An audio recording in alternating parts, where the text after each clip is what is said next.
Michael Francis Rizzi, do you renounce Satan? I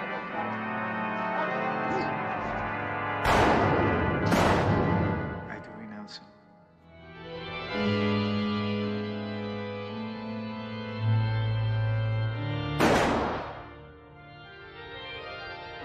And all his works?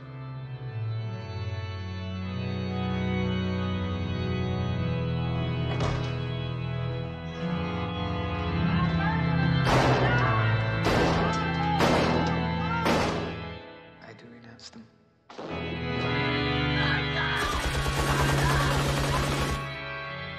And all his palms? I do renounce them.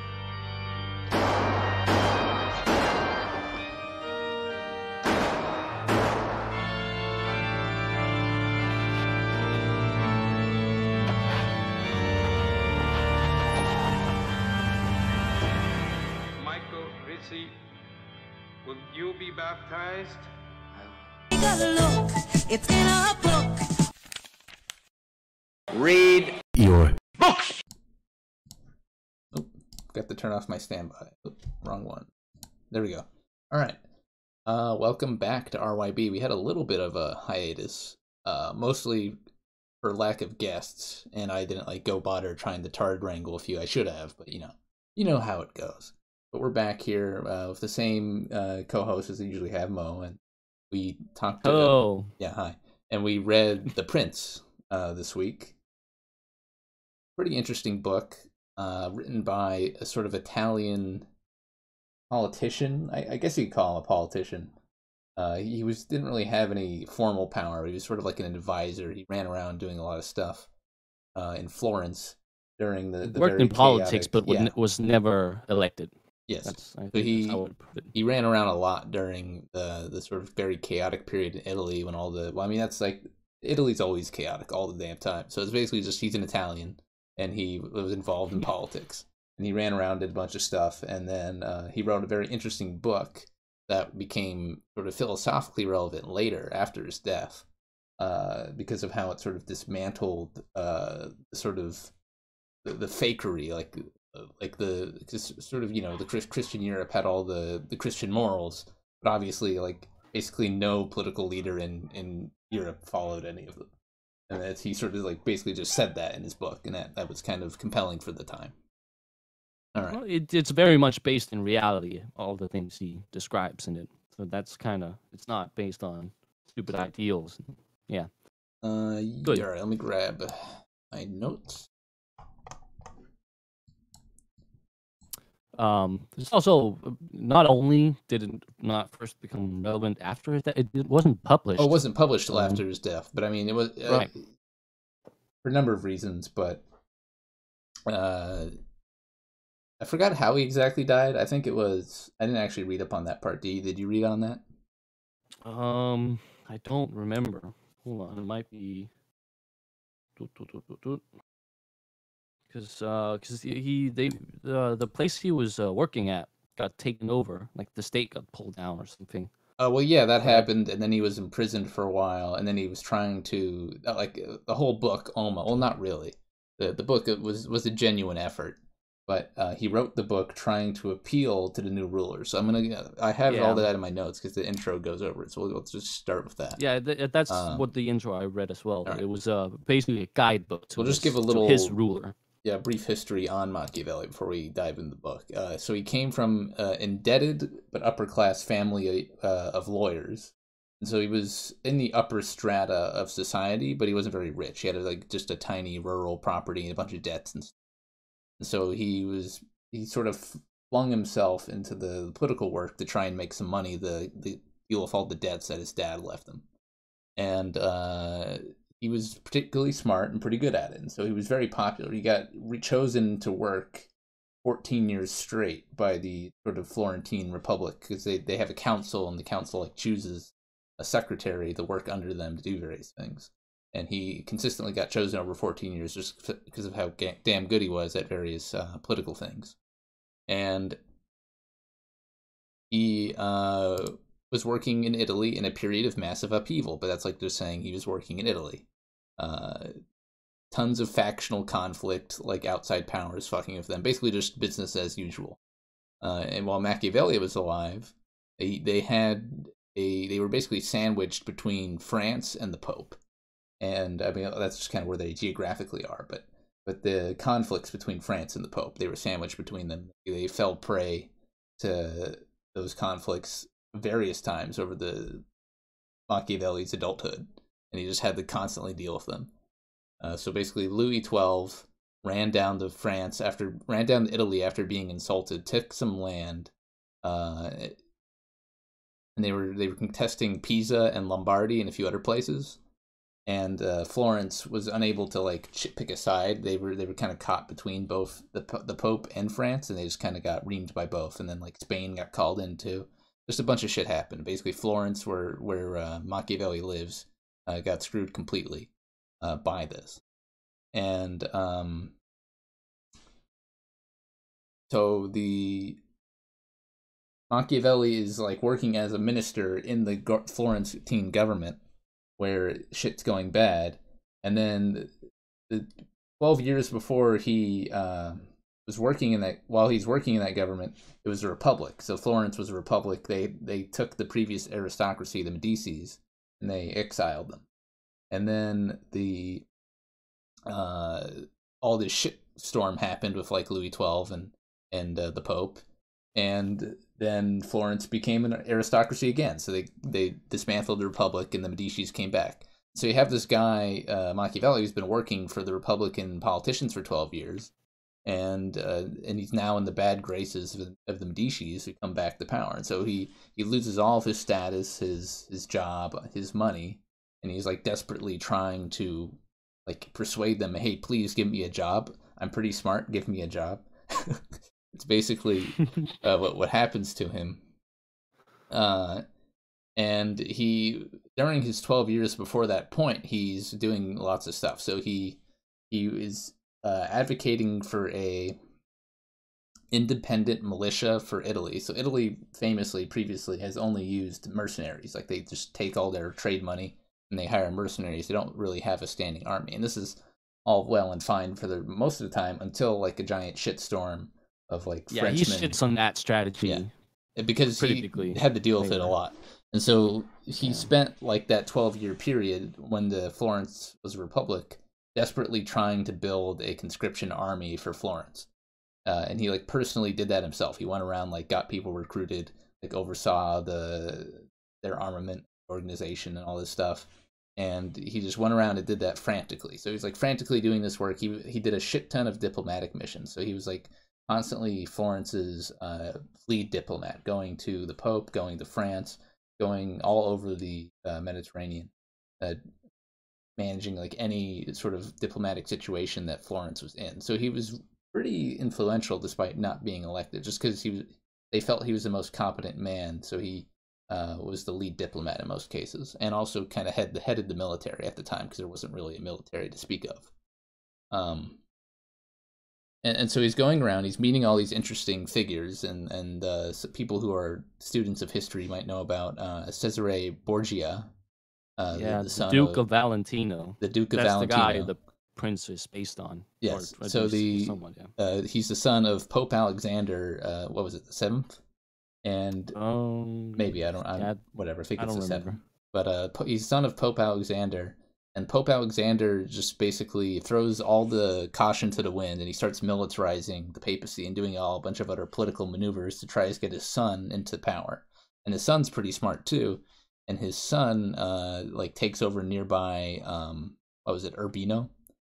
He takes over Urbino and a few other provinces, and he also has like lots of political connections in Rome. So his son is like ruthless. He takes over the nearby country, and then so you have this papacy that now has this sort of like army run by his son, and all these other things. And the papacy is now like very politically centralized. Previously, the papacy is completely decentralized and divided, and purposely done so by the nearby Italian states.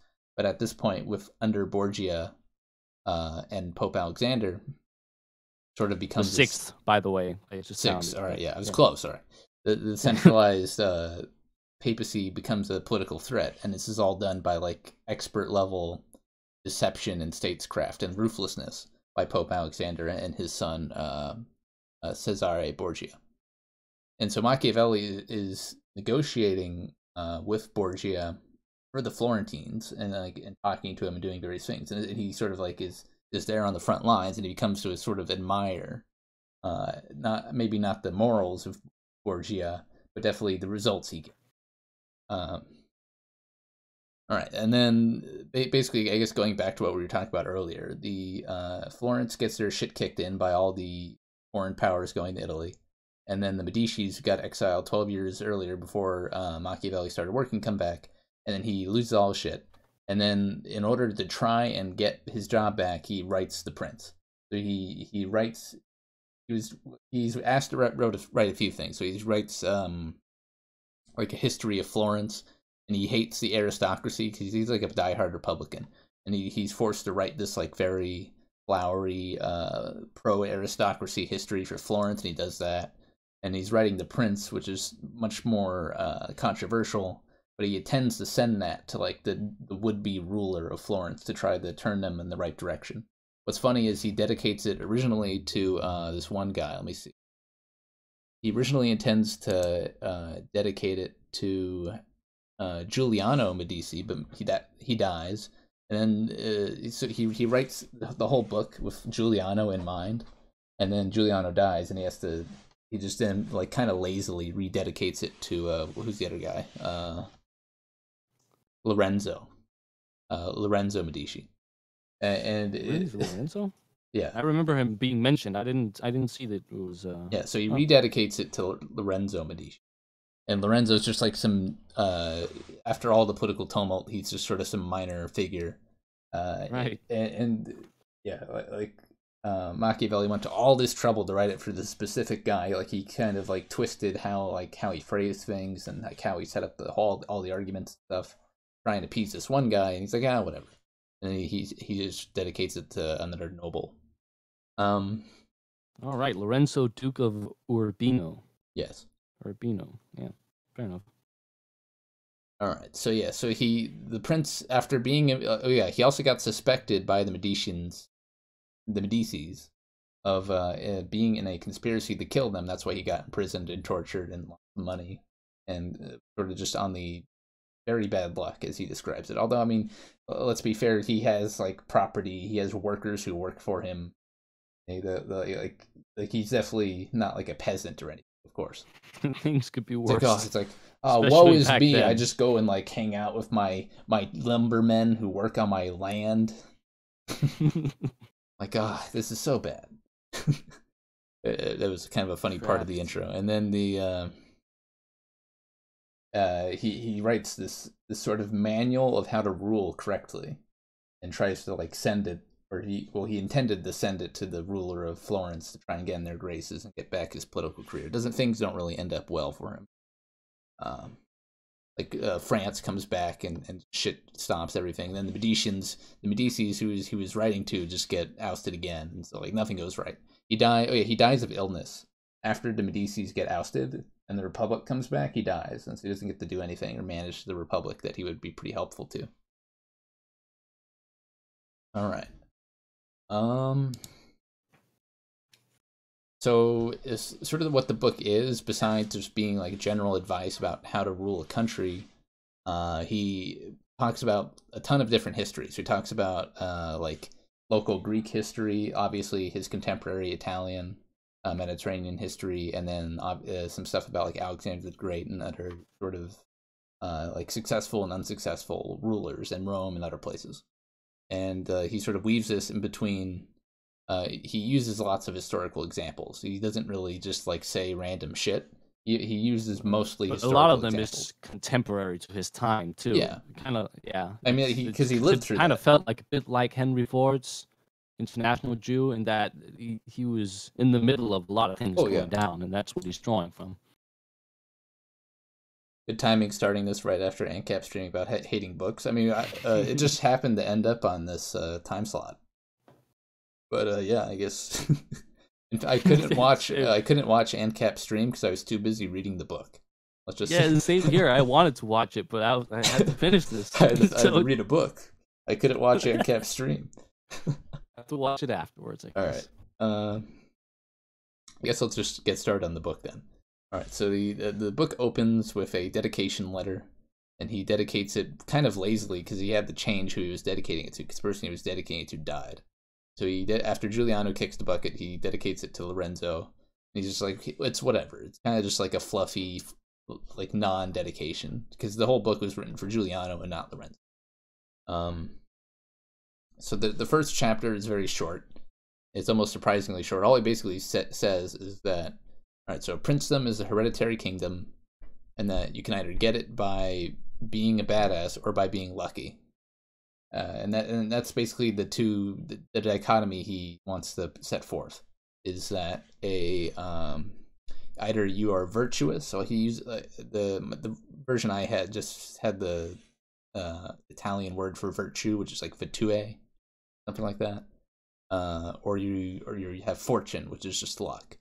So it's honestly kind of similar to like a Stoic philosophy, where like don't sort of rely on fortune for anything and just do all these various different methods to be successful. All right, so chapter 2, he kind of alludes to how he's not going to talk about republics in this book. And he's not talking about republics in this book partially because he doesn't live in a republic anymore, and that doesn't appeal very much to the rulers he's trying to write to. And then secondly, because he covers that in a second book, Discourses, he's writing around the same time. So despite being like an avid Republican, he's got to like put all his rants about how much he loves republics over kingdoms out of this book. Although there's a few parts. Well, where he's written other stuff because not only does he not allude to not talking about republics, it's the first line of republic. Yeah. I shall not now speak. So it's because he's written about republics in other books. Yeah, but I mean the Discourses wasn't published until after the print.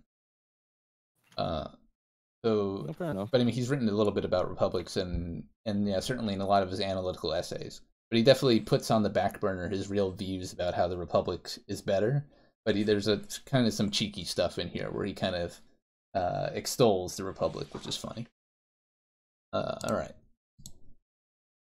So he turns around and says that, well, principalities or princedoms are better than republics in a few ways, in that you have a prince and they just like don't do anything like too crazy.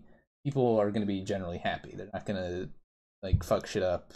Doesn't really matter. As long as the prince like isn't doing outrageous shit, then they can rule and things are fine. Like there's not going to be political instability. That's like one good part about having a kingdom, is that like politics wise, you're basically set in stone until the next ruler goes and passes it to their heir. And unless they're doing like some weird shit or like some really irresponsible nonsense, it's gonna go to plan. And then he says that although this is true, if you're a reforming prince, it can also be overturned pretty easily. Don't like rely mainly on reforms. You got to rely on basic strategy over sort of widespread reforms. All right. Chapter 3. He says fundamentally men want a new ruler if they think it will improve their position. This applies differently to different groups. And that if you're a new prince, so this is the main thrust of his book is new prince. It's not just like princes in general, but princes who recently came into power over a country. So if you're a new what prince, kind of country they took over too, but the next chapter is about that. So if you're a new prince, you gotta get the goodwill of the locals without giving them too much. So it's all about this sort of balance between like being ruthless, being generous, and maintaining the factions in your country, internal factions and external factions in the foreign powers. And he sort of outlines most of that in this third chapter, but then it sort of extrapolates on it throughout the rest of the book. The third chapter mainly, besides the main thesis, is about sort of what you would call it, like managing managing the dissent in countries of various types. So like if your country has a language barrier and a customs barrier, it's much harder, and like here's what you should do. or if you have the same customs and language, it's easy, and so on and so forth. He also says a pretty interesting point, which is, so let's say you're the new ruler, and then somebody rebels, and then you kick their shit in. After that point, then you're basically the established ruler. Like, most of the other rebels are going to stop what they're doing. Most people are going to fall in line, and then you'll have a much easier time ruling your country. But until you kick down the first rebellion, you're going to be on unsteady ground, which is kind of funny, because that's actually how it works in CK2. Yep. Yeah, I don't remember if it's this chapter, but he also talks about this book is basically moving to countries you take over. And this book is basically a game manual for CK2. That's wow, really. I haven't played CK2, so I can't make that. It's just like a feudal lord simulator. Fair enough.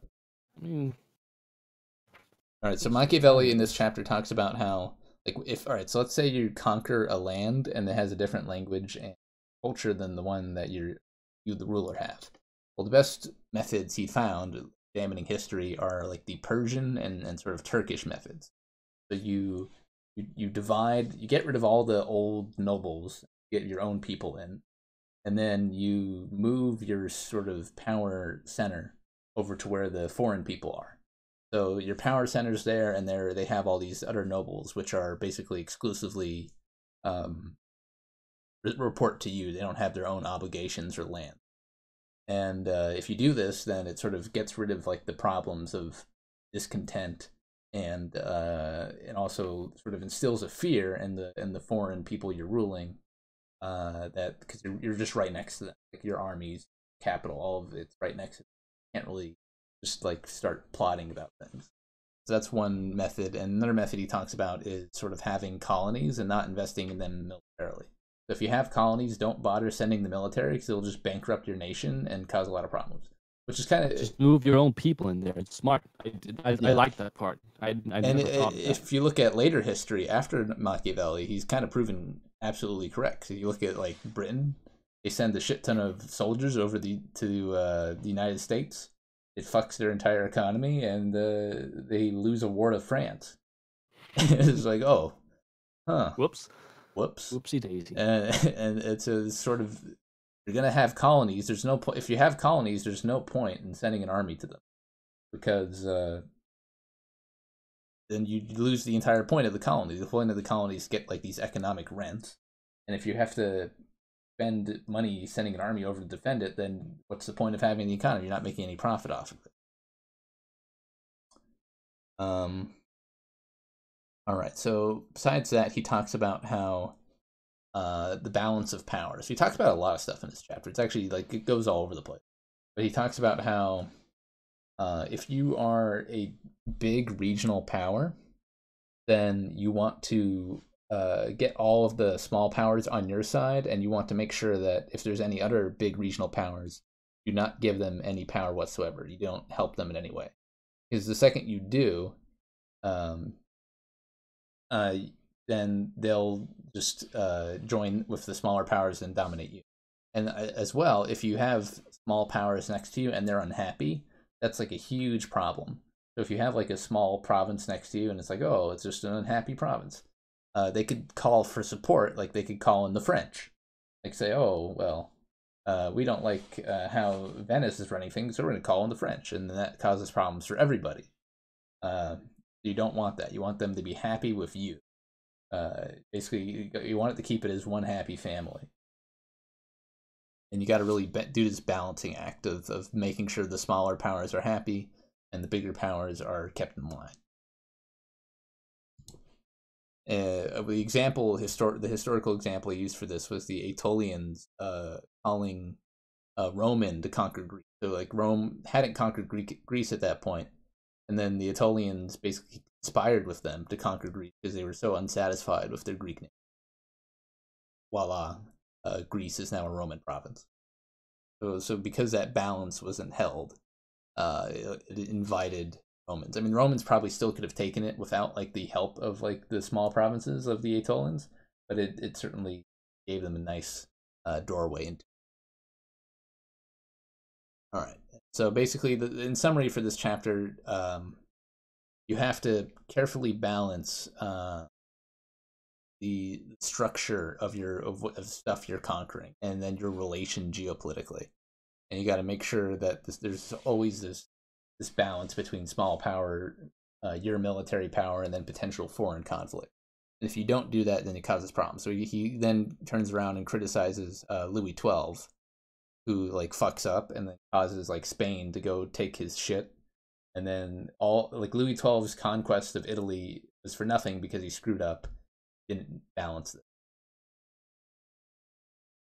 Yeah, I'll add. I thought it was an interesting way during the end of the chapter. He was because like you said, you got to keep your geopolitics in order, and he phrased it as it's not good to avoid war, because war is not war. To be avoided. You can't avoid war. You can only postpone it, is what he says. Exactly. So you might as well just be ready for it. Yeah. Might as well do it when it's your greatest advantage, instead of trying to wait for like some good luck to put you into a position, or you don't or hoping that it doesn't happen, or just hoping it doesn't happen. Yeah, and that's what the Romans always did, is they would just like preempt any problems militarily by just like assembling a legion and kicking the shit out of it.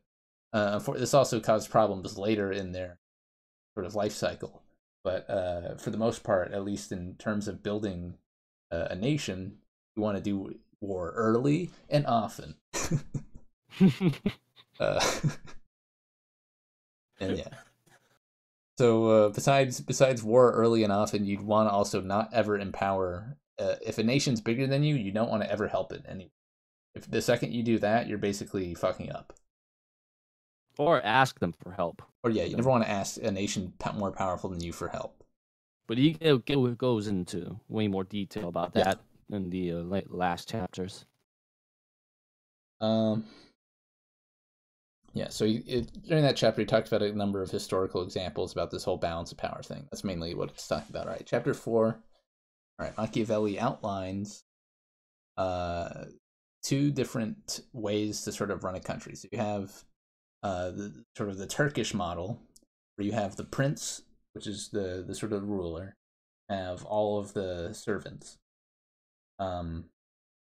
And so you don't have any barons, you don't have like all these landowners who've been there for years. You have basically just yes men, ministers that you elect, that are loyal to you, and they rule all the different parcels of land, just you. And so to do that, you need a huge standing military, which causes its own problems, but it's more stable than, say, like France, where you have dozens of families ruling each little dukedom, county. And it's harder to control them, and they have a less sort of robust military. And so because they have a less robust military, you can conquer them easier. But the second you conquer France, there's like a million different people inside France who are like vying for power and have all their port bases and all these other things, and you're just not going to be able to hold France. And so I suppose you could look at it as a trade-off. You could either go for sort of current rule stability, or you could go for long-term stability. So if you go like full feudalism, like France, then you have long-term stability. Your country and your culture are probably never going to get eradicated, just because it's too much of a fucking pain in the ass to eradicate it. Take out all of it, yeah. But it worked out for them; they still exist. Yeah. So. But if you have a short-term government, then you'll be very powerful, and you'll like never have to worry about foreign powers, because your military is just going to be fucking huge. But if something goes wrong, which it does, it always does. Then your ruler dies at some point. Yeah, your culture's not going to survive. Your work's going to fall apart. Like Alexander the Great conquered most of Asia, and then all of his work fell apart. The Turks had this great Ottoman Empire. It was pretty awesome. And then once the economic problems started piling up, they all collapsed. And the Ottoman Empire's culture doesn't really remain in the areas it stayed. I mean, a bit, but as a coherent culture, the Ottomans no longer exist. Oh, their genetics remain, but their culture was quickly usurped by other parties. And Rome as well. I mean, you can obviously, these empires had large cultural effects, but the sort of the underlying base culture did not become Roman over the rest of Europe or Africa. All right. Yeah, that's sort of like the difference between like the pros and cons of centralization that he talks about. And he's mainly talking about that in the context of if you're conquering a nation, like how does that play into like what you're going to be. Chapter 5, he says, depending on the type of nation, one must either destroy it or create tributaries, but the only sure way is to destroy it. So he says that like it might sound nice on paper, okay, so we beat them in a war and they say, oh, pay us tribute. But basically it's not the country that does that, they still have plenty of political room to maneuver, make more alliances and do other things. And you're not secure in your sort of rulership over. And so the Roman strategy was almost always just to raise a city to the ground. So there's like no conflict left after that, and then just build a new Roman settlement. Everybody there is forced to be Roman. And it just works. It just works, TM. And that's just what you got to do if you really want to be sure. If you want to be sure, you got to blow it up. And that plays out through all time. Yeah. And if you don't destroy it and replace it, then it falls apart. So like you look at Alexander, all he did is he conquered everything, and then he left most of the power structures intact. Then he died, and then it all fell apart. He didn't change anything fundamentally on the local level. All right, and then another part he talks about in chapter 5 is if the ruling family of a long-time area is disposed. So like let's say you have like Sicily, and there's this family that rules Sicily for like 100 years, and suddenly they're all killed down to the last woman, man, and child. You can then take that country over easier because they've been relying on that family for so long. They don't really have anyone else to look to. There's no leadership structure that's going to pop up. And so if you take it out by the roots, use the Chinese saying, up by the roots, you can rule a country like that. But if there's even like a trace of the local nobility, they're probably going to prefer that over you freshly conquering it. And here's another thing where I was talking about earlier. So he says, if you conquer a republic, there's no such compromise. You got to destroy it, because all the Republicans are like, wow, I want to live in a republic, not a shitty kingdom. That's basically what he says. He takes kind of a dig at kingdoms, a little dig. He's like, all the Republicans are gonna miss their liberty. You gotta destroy them. All right. Chapter 6. The most successful princes will look backwards and use what works and avoid leaving everything up to chance. This is sort of the main theme of the book. He looks at specific situations where bad rulers will say, oh, well, we'll just leave it up to chance whether the thing will happen. Instead, you got to be like ruthless, and you got to plan and examine everything. And in order to do that, you should read a lot of history. If you read history, you can clearly see examples where somebody does a thing and fucks up because of it. They either don't balance their geopolitics correctly, they don't balance the factions in their country, they don't do a million things, and they get conquered by a foreign enemy. They fall to internal disputes. And you could just get hated at some point. Yeah. That was his main point later, too. That was his main point. We'll get to that, but yeah. People have this sort of false impression that Machiavelli is sort of the coined the term, it's better to be feared than to be loved, but he didn't really. He never actually says that. No, yeah, he. It's a misattribution. That chapter comes later, but yeah, it's a balancing act. It's certainly a balancing. It's not either or. All right, and he basically says the most successful rulers are in the right place and the right time, and they are fortunate. He says the most successful rulers are fortunate, but they had the capability, the sort of the historical knowledge, the ability to organize men. The ability to balance different factions in order to take advantage of it. So like Cyrus, Romulus, Moses is one he uses. Theseus. Yeah. So if there's a situation where you could organize a military, and then you could go on a rampage and then establish a whole new empire. But in order to do that, you have to be ruthless, cunning, and a good planner. and so these people had the competency to do it, and so they were in a position once that fortune. We want Roots, Jeff. Oh, you want Roots? But Roots doesn't like reading his history books or stuffy non-fiction things. I mean, if I go look for some fiction, maybe get Roots back on Dwarf. Yeah. All right. So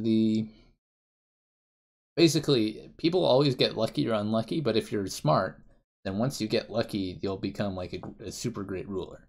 But if you're not smart, if you get lucky, it doesn't mean it. What he said. If you have people who are on the fence, like let's say you take over a country, and there's people sort of like, oh, well, I don't know if this new ruler is all that good. The best way to win them over is just to implement your reforms and have those reforms work. So if your reforms work, then the people that were on the fence will probably join you at that point. You can't like convince them using like sophistry. If it works, then people will join you. Otherwise, they're going to be politically their needs predisposed. are met. Yeah, if their needs are met. Yeah. And then here's a point that people he doesn't really get as much known for, and I'm surprised, is he basically advocates that might is right. Right? Like might is the most important thing. If you have a strong military, the rest doesn't matter nearly as much. Like basically, military. If you have a strong military, you don't really have to worry as much about all these things. Of course, you still have to worry about like statescraft and balancing your geopolitics. But if you have a strong military, then it doesn't matter. Like you'll be able to keep internal peace. You'll be able to do all these other things. Yeah, just can't make it too strong, or else you end up like a Roman emperor and get stabbed in the asshole by a centurion. And he talks about that later. Yeah, that was funny. Bad mouthing your own bodyguard. Not a good idea. Yeah. All right, so chapter 7, he talks about sort of different types of upstarts, and I think chapter 7 he talks about Borgia, who he modeled the book after. And so there's certain types of upstarts who basically mercenaries who like they take their army together and then they just take over a nation and become the rulers. And in order to stay in power, they have a lot of trouble because it's not like these people who are using these mercenaries are some sort of like political statesmen. They don't know how to run a country. They don't know how to balance all these factions, how to keep everybody happy or afraid, and so they usually run into trouble. So if you're going to be a person who's like, okay, I want to run a country, you need to study all this stuff. You have to have the knowledge and expertise to, if the situation occurs where, oh, I'm in charge of a country, then you already know what to do. You already know that, okay, so you got to balance, you got to crush the people who hate us, we got to pay lavishly the people who like us, and we have to balance our internal, external affairs. And he says the person who did that the best is Cesare Borgia, who he personally talked to over basically Borgia's lifetime. He was 4 months, I think he worked for him, wasn't it? Or at least with him in some form. A couple of years actually. He was on and off just going to that region, and he was like the diplomatic envoy from Florence to Urbino and to Borgia. They would often talk to him. And so what Cesare did, and he sort of retells Cesare's rise to power. So we talked about Pope Alexander earlier. Pope Alexander is Cesare Borgia's dad, and in order to, so he looks around Italy and he's like, okay, there's nothing that my son can really take over. So he starts up basically a shitty war with France for no good reason. France comes in and like destroys the power structure of Italy. Right, so since the power structure of Italy is now destroyed, his son Cesare takes over a province of Urbino. All right, so then after taking it over using mercenary troops, he's now the ruler. But he's like, okay, these mercenaries aren't very reliable. Now I'm going to fund my own military, and I'm also going to get the. Well, first what he did was the mercenary troops were held by 2 other families that were in Rome that were sort of suppressing the papacy, and Borgia sort of bought out all the people that were supporting those families and the military and then these mercenaries. So he sort of like lavished them with like feasts and riches and all these other things. He got all those people on his side, and then he played the two families against each other and then took all their mercenaries and killed them all, or killed most of them. All right, so he eliminated the power structure, the old families in Rome, and then he had the mercenaries and then patronage of all the people who supported them. And so he's in a good position, but he has mercenaries, and that's not that reliable. So he gets rid of the mercenaries, and he has his own standing army. He uses his own standing army to sort of try to buttress his position in Urbino and implement reforms. And one of the reforms he does is the sort of the local politicians are all corrupt, and so he hires a guy. I forgot his name, or something. Ramiro. I don't remember the guy's name, but he hires a minister, Ramiro, and he goes around and like gets rid of all the corruption very brutally. He goes over to like all the local nobles who are being corrupt, and Ramiro like executes them and takes their shit and does all this nasty stuff. He's like, okay, what do we do now? All right, so what we'll do is we'll take this Ramiro guy who we hired to clean up all the nasty stuff, and we'll publicly execute him by chopping him in half in the square. With an axe. And that way, after chopping this guy in half, he's like, oh, well, I didn't do any of that. This is all Ramiro, okay? Like, he fucked up, all right? Ramiro is the one who did all this nasty stuff. See, that's why I chopped him in half and put him in the square. Chopped his head off, specifically, I think, wasn't it? It was, No, I bisected him. Oh, really? Bisected him with a sword and put it on a wooden block in the square, is what it said. Oh, well, my I don't know. My translation says wooden block and an axe, but weird. Interesting. But yeah, so Borgia basically he and Machiavelli praises. He's like, if you have to do something nasty, delegate it to somebody so they take the blame, and then you can get rid of them. Which is definitely pretty nasty and definitely fits the sort of stereotype Machiavelli has.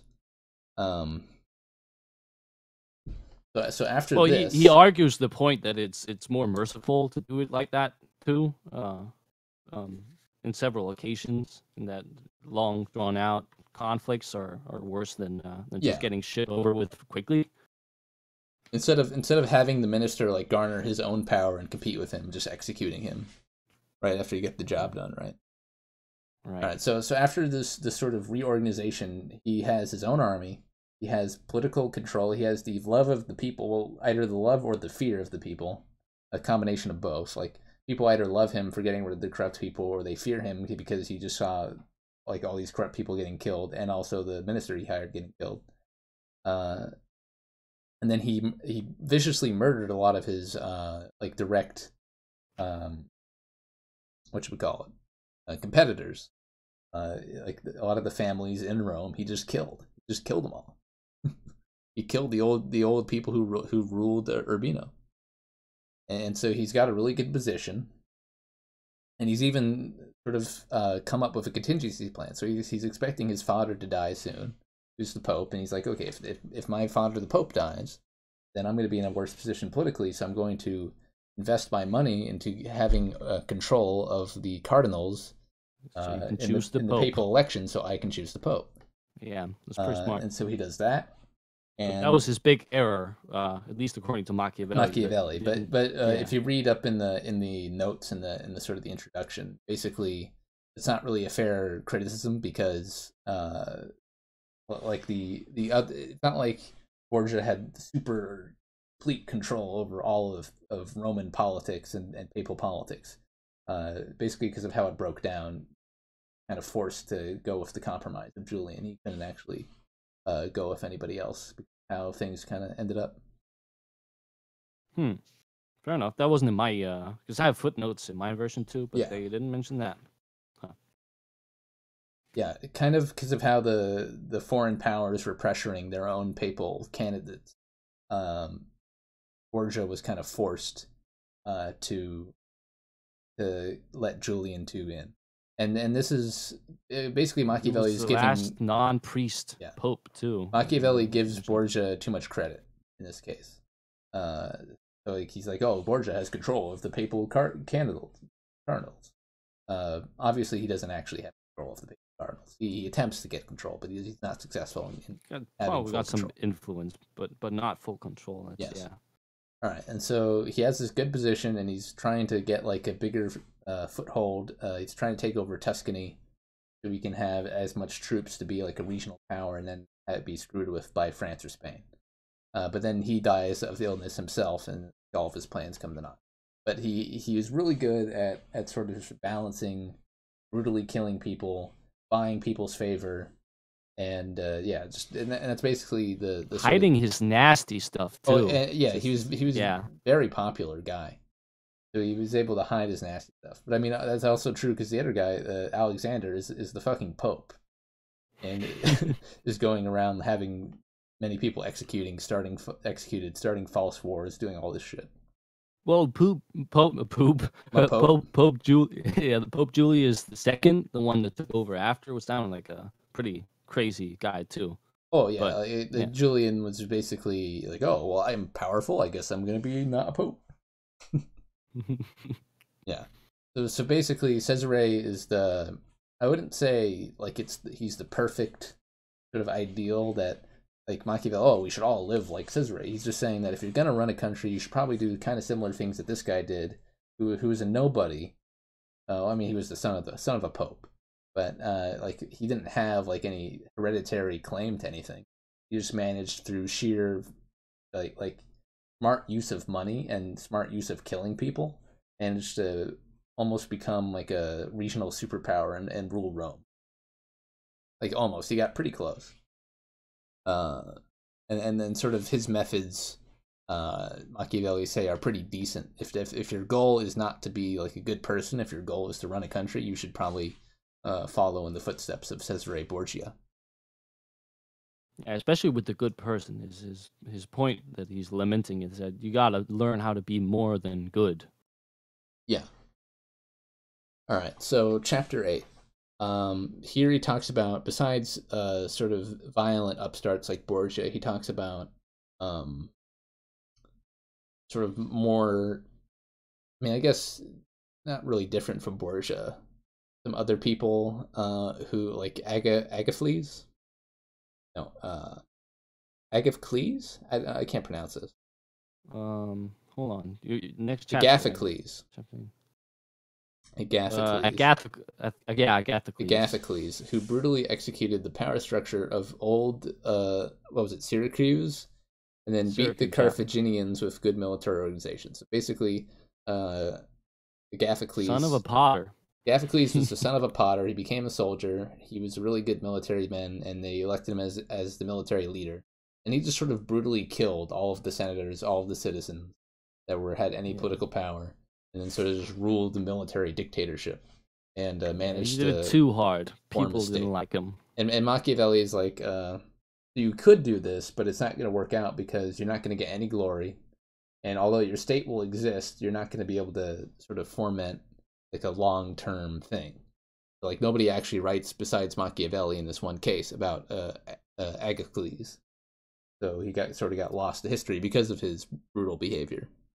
Yeah, he says because of his countless crimes, it forbids us to number him among the greatest men. Yeah. Yeah. And then he uses a more contemporary example in his Italy, where murder is pretty common, where you have Oliverotto, who lives in the city of Fermo, and he sort of becomes a local power in the military as well. Then he invites all of the nobles and the city townsmen to dinner, and he like has this great dinner, this super epic feast. Then he's like starts banting them about. Funny enough, he starts like talking about Borgia and Pope Alexander and how cool they are with their ploys and their plans. And then he starts debating all these like other virtuous people. The virtuous people are always like, wait, that's kind of screwed up. And he's like, hey, let's all talk about this in the back room. We shouldn't be talking about this in public. And I'm like, oh, okay. So they all follow. They all follow Oliverotto into the back room. Then he has soldiers kill them all, and then he manages. Very Game of Thrones. And then he becomes the ruler of the city of Fermo. But obviously, nobody thinks he's a particularly virtuous man, and his rule crumbles pretty quickly after. All right, so Yeah, the as far as I Machiavelli. remember, somebody killed him. Well, wasn't that the guy who got killed by his bodyguard, or was that somebody No, else? Alvarado managed to hold on to his position. It's just that like his family was not in any distinction. Because Machiavelli even praises the guy because he did it efficiently. He said that Alvarado took everybody that could have been a problem and just killed all of them in one sitting, like literally killed them in one sitting. And then after that, he had not a good reputation. People weren't like actively trying to overthrow him because it's not like he was like being tyrannical and torturing people every day. He just killed all of the power structure in one go. Yeah, I remember. Yeah, I remember him. Basically, ripped mentioning the it. Band-Aid off. If you're Gotta gonna be be cruel, you gotta be cruel quickly, and then ruthless, stop do it being all at cruel. once. Just like Borgia did, where he just he had the minister clean up all the corruption, then he killed the minister, and then you're done. That's all you got to do. If you're gonna kill all the family heads of the mercenary leaders, kill them all. Get it done. Yeah, injuries therefore should be inflicted all at once. So if you're gonna execute somebody, do it quickly, and then because people will forget about it. Don't take their shit, and don't like do like nasty stuff all the time. Just do it at once, then people will forget about it. And another point he sort of reiterates all throughout the book is that if you're gonna be a ruler, don't take people's property or their women. If you do that, they'll hate you. It's basically just simple advice that he repeats like many chapters. As long as you can avoid that, taxes. As long as you can avoid that, you'll probably be okay. All right. Let's see. It's the civil princedom, chapter 9, right? Yeah. One more part for chapter 8. He says that besides being ruthless all at once, if you're going to the converse of that, if you're going to be generous, if you're going to give people stuff, you need to do it gradually, because otherwise they'll be like, hey, you gave me like $200. Why don't you give me like $400 now? That kind of thing, you know. Like people are naturally get acclimated to getting something. You want to give them like a little bit gradually, so they don't.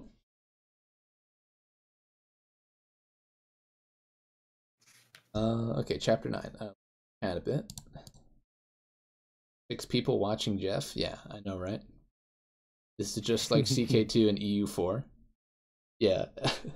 I'm surprised. ANCAP should read this book. It actually really help with EU4 gameplay. Maybe he could actually play multiplayer if he read The Prince. Alright. Kind of an in-joke. Chapter 9. When either the common people or rich are in dire straits, they elect the prince to assert their position of power and regain some security. So there's the other type of prince, which is the one where the faction in society sort of elects you. And the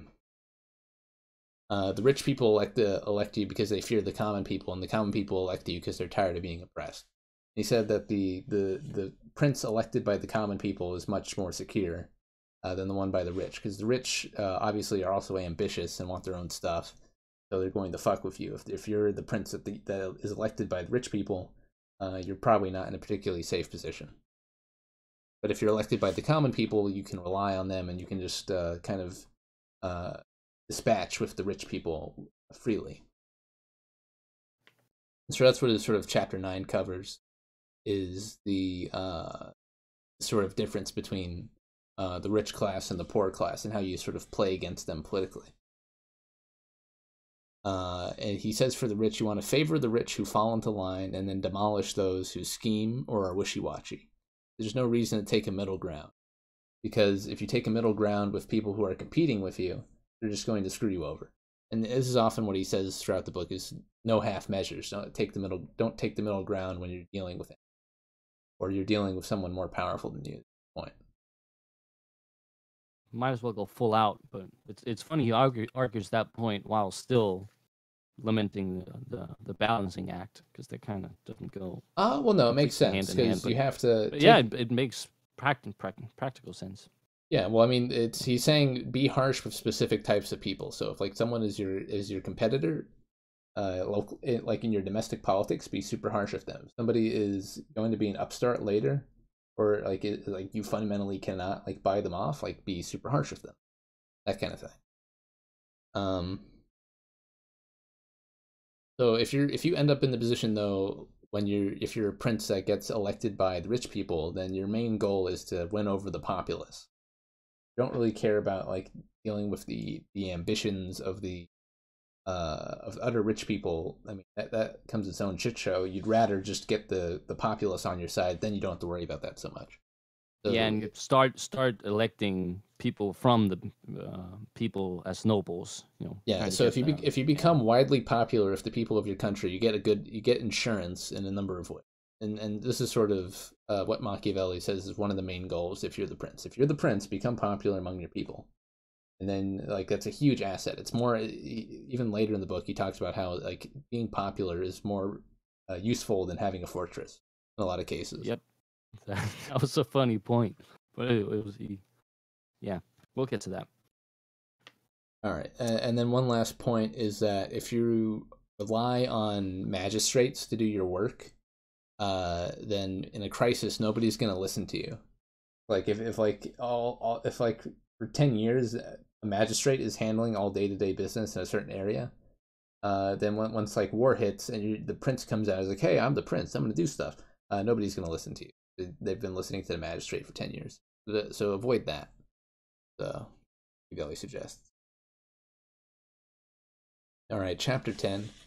If one is opting for a defensive sort of anti-siege strategy, like your national defense is all about hiding in a castle, then what you want to do is you want to favor the city politically. Obviously, you don't want to bother with the rural area because you're going to get ransacked, you're going to hate you. But if you have a solid base in the city that is being besieged, the fortresses in the city being besieged, then it doesn't matter. Because as long as you have enough provisions, nobody's going to want to sit there and siege your castle for like 10 years. Like people like there have been long sieges in European history. Like people have sat there and sieged castles that don't fall to like internal riots or like have traitors or run out of food. But usually like it's sort of like a nap thing. No, it's sort of like a not non-aggression principle, but the mutually assured destruction kind of thing. If you have a strong castle and popular support, and fuck the poor, I mean, well, fuck the rural poor. That's basically what Machiavelli is saying. If you have a city on your side and that city has walls and provisions, then you don't really have to worry about much, because nobody's going to want to engage in like a super costly siege unless they're really rich and they have a really good reason to take over your country.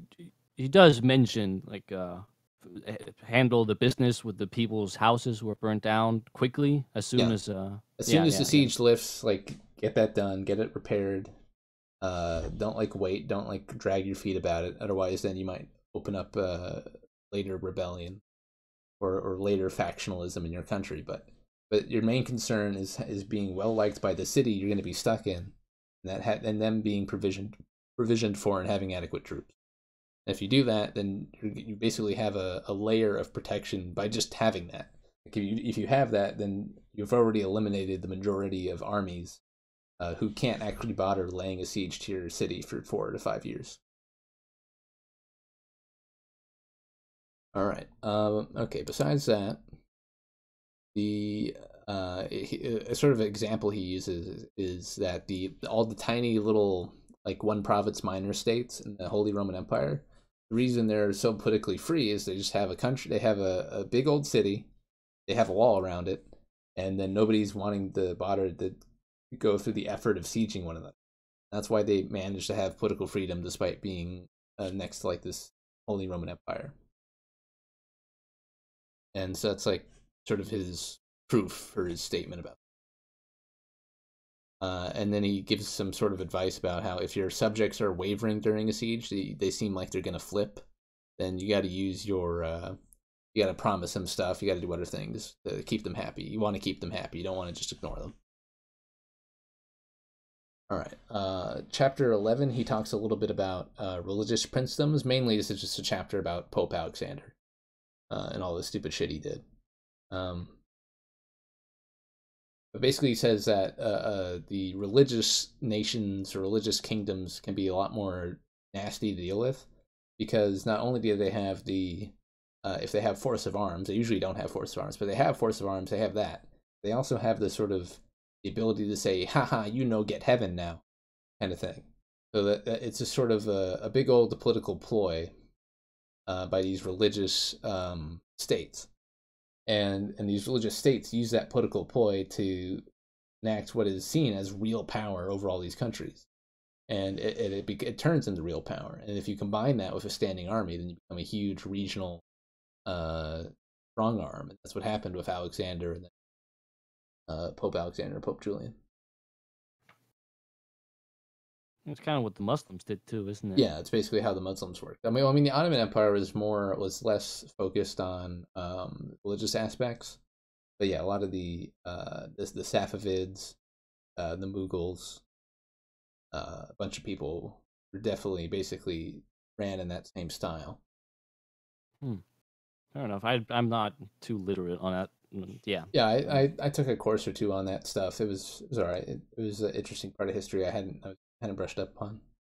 I don't know. It's funny that people always complain about like European colonialism, but they don't complain about Islamic colonialism just because they just don't know anything about it. Even though it's arguably as brutal, if not more brutal. I can imagine. Yeah, like you could. There's countries whose native all up and down Southeast Asia and Africa, whose native populations and cultures and ideas and religions all were eradicated. There's no trace. At least if the Western colonialism was mainly economic, so it's not like they were going out of their way to like kill everybody to the last man. But for the Muslims, they made sure their society was monogamous. Their society, not monogamous. It was a monolithic people as society. slaves and castrated the men, didn't they? Well, if you were like a productive worker in a foreign religion and they kept you around, then they just taxed you more heavily. Oh yeah, that's called the I don't jizya. remember the name. Yeah, jizya. It's a funny word. Jizya. But overall, obviously, even though they keep you around and they make you pay a jizya, their ultimate goal is to have a monoculture. Their ultimate goal is to be 100% Muslim. Yeah, the way I remember it is once they have the entire world, then they get rid of the non-Muslims. I mean, yeah, like it's rare to see like 100% Christian countries, but there's a bunch of like 99.8% Muslim countries in the world, and that should tell you something about what they did to the indigenous populations. Because it's not like Islam was around. This is kind of, we're just going off a tangent right here, but it's not like Islam was around for thousands and thousands of years. It started like 400 AD, and then like in 1,000 years, it took over large swaths of Asia and Africa, which had nothing to do with like the native Arab Islam. Now people just kind of assume, oh, that's just how they are. No, that's like the result of the most brutal colonialism, on par with Genghis. All right. Anyways, yeah. Well, chapter 11, we already kind of talked about Pope Alexander and all the stuff he got up to, and that's kind of just what chapter 11's about.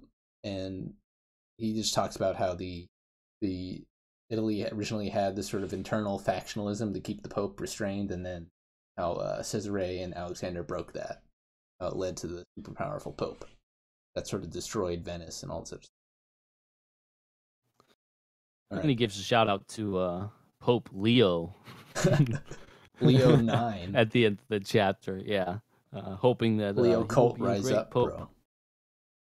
Bro. Chapter 12. Influenced by his own experience in government, Machiavelli heavily warns readers off of using mercenaries. So he has a really hatred boner for mercenaries because he's Italian, he lives in Florence, and Florence used mercenaries and they got completely screwed. Like multiple times by using only mercenaries. And so he flee. Yeah. Basically, his whole theory is that if your mercenary is super competent, then they are going to not be reliable because they're either going to, if you're weak, they're going to play you off a higher bidder, or they're going to revolt themselves and take you over. So you don't want a competent mercenary. And if you have an incompetent mercenary leader, they're not going to win any battles. You can't win. If you're paying people money to fight for you, you can't really use it to be like your main defense force. It doesn't work. And so here he sort of reiterates his idea that he wants a citizen army, sort of his personal political project for Italy. He wanted more Italian states to use citizen armies. All right, and that's pretty short. Chapter 13, he talks about the other type of lended armies, which are auxiliaries, which are less talked about in history class, although they're very common. So basically, a state will ally with another state, like an economic agreement, and then some auxiliary troops will be sent over by that state. So like France relied on like Swiss troops, like their own troops, some Swiss mercenaries, and then auxiliaries from other nearby countries. But it usually turns out poorly. So like one infamous example is that Constantine, emperor of the Byzantine Empire, used like all the Turks that were neighboring him, the Seljuks and all the other Turks. He had a lot of internal conflicts with his Greek neighbors, and he sent in the Turks to kill them all. But then after they were done, there were 10,000 Turks who wanted to continue living in Anatolia. And I'm like, oh, that can't go wrong. I guess it's ours now. I guess that's, so basically, by using auxiliary troops, Constantine kind of laid the groundwork for ruining his own country. Yeah, Jeff so is if just you're gonna virtue ask for signaling help, for don't reading ask books. for people stronger. Wait. Matt Smith, what did ANCAP say that during his stream? How am I? I'm okay. I'm doing fine. Read this fun book. I think I'll not talk about the silly thing I was talking with Mo about before the stream that I was getting autistically sidetracked, and we'll save that for some other time. Crickets. Didn't do nothing. But did Matt Smith, did he actually say that? Did he say I was virtue signaling by reading books? All right. Couldn't believe. Yeah, that's okay. He couldn't believe I was having fun reading books. This one was actually fun. This wasn't Spinoza. Spinoza was a task. was really technical, and you gotta like really get in there. But this one is just sort of hanging out with your boy Niccolo Machiavelli. Your boy cool. Nico Mackie. And as one of the chatters mentioned earlier, this is kind of a must-read too, if you want to read up on classic stuff. Anyone that reads books virtue signals being a smart person. Well, I mean, if you find knowledge enjoyable, you should probably read books, because it's like the most information dense. If you don't find knowledge enjoyable, then don't read books. Don't worry about it. You can just play EU4, you know? Just play video games. Just play EU4, yeah. You don't need to read books. Yeah. But if you want, if your goal is more information, you should read books. They have the most information per time unit. Like my version was about like 250 pages. I got 250 pages of very dense, detailed information on a variety of statecraft concepts. Reading this book, it was good, and a lot of history about the Italian region during this very interesting time where angry mercantile republics are getting their shit kicked in by France and. Yeah, Machiavelli. No, he told more compelling stuff in 200 pages than Jared Diamond did in 450. Without a doubt. Yeah, well, I mean, in terms of like useful knowledge that actually predicts what happens, yeah, I would say exactly. I would say that sort of Machiavelli's cold analysis of how these factions and political parties and how history played out is much more relevant for how like history is going to go than sort of Jared Diamond saying, "Haha, geography."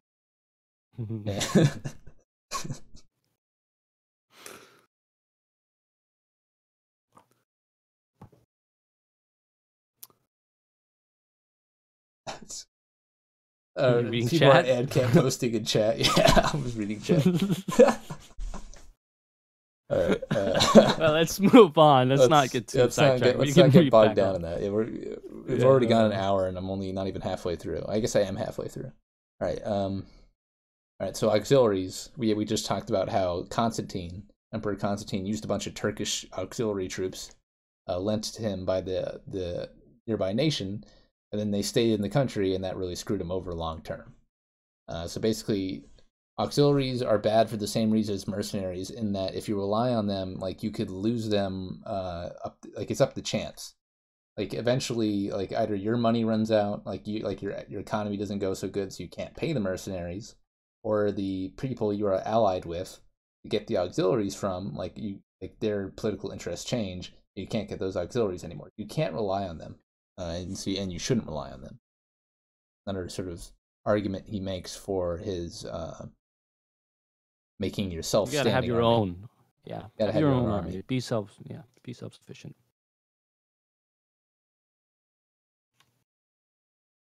You sound really smuggy when you pretentious discuss a so-called book you claim to have read.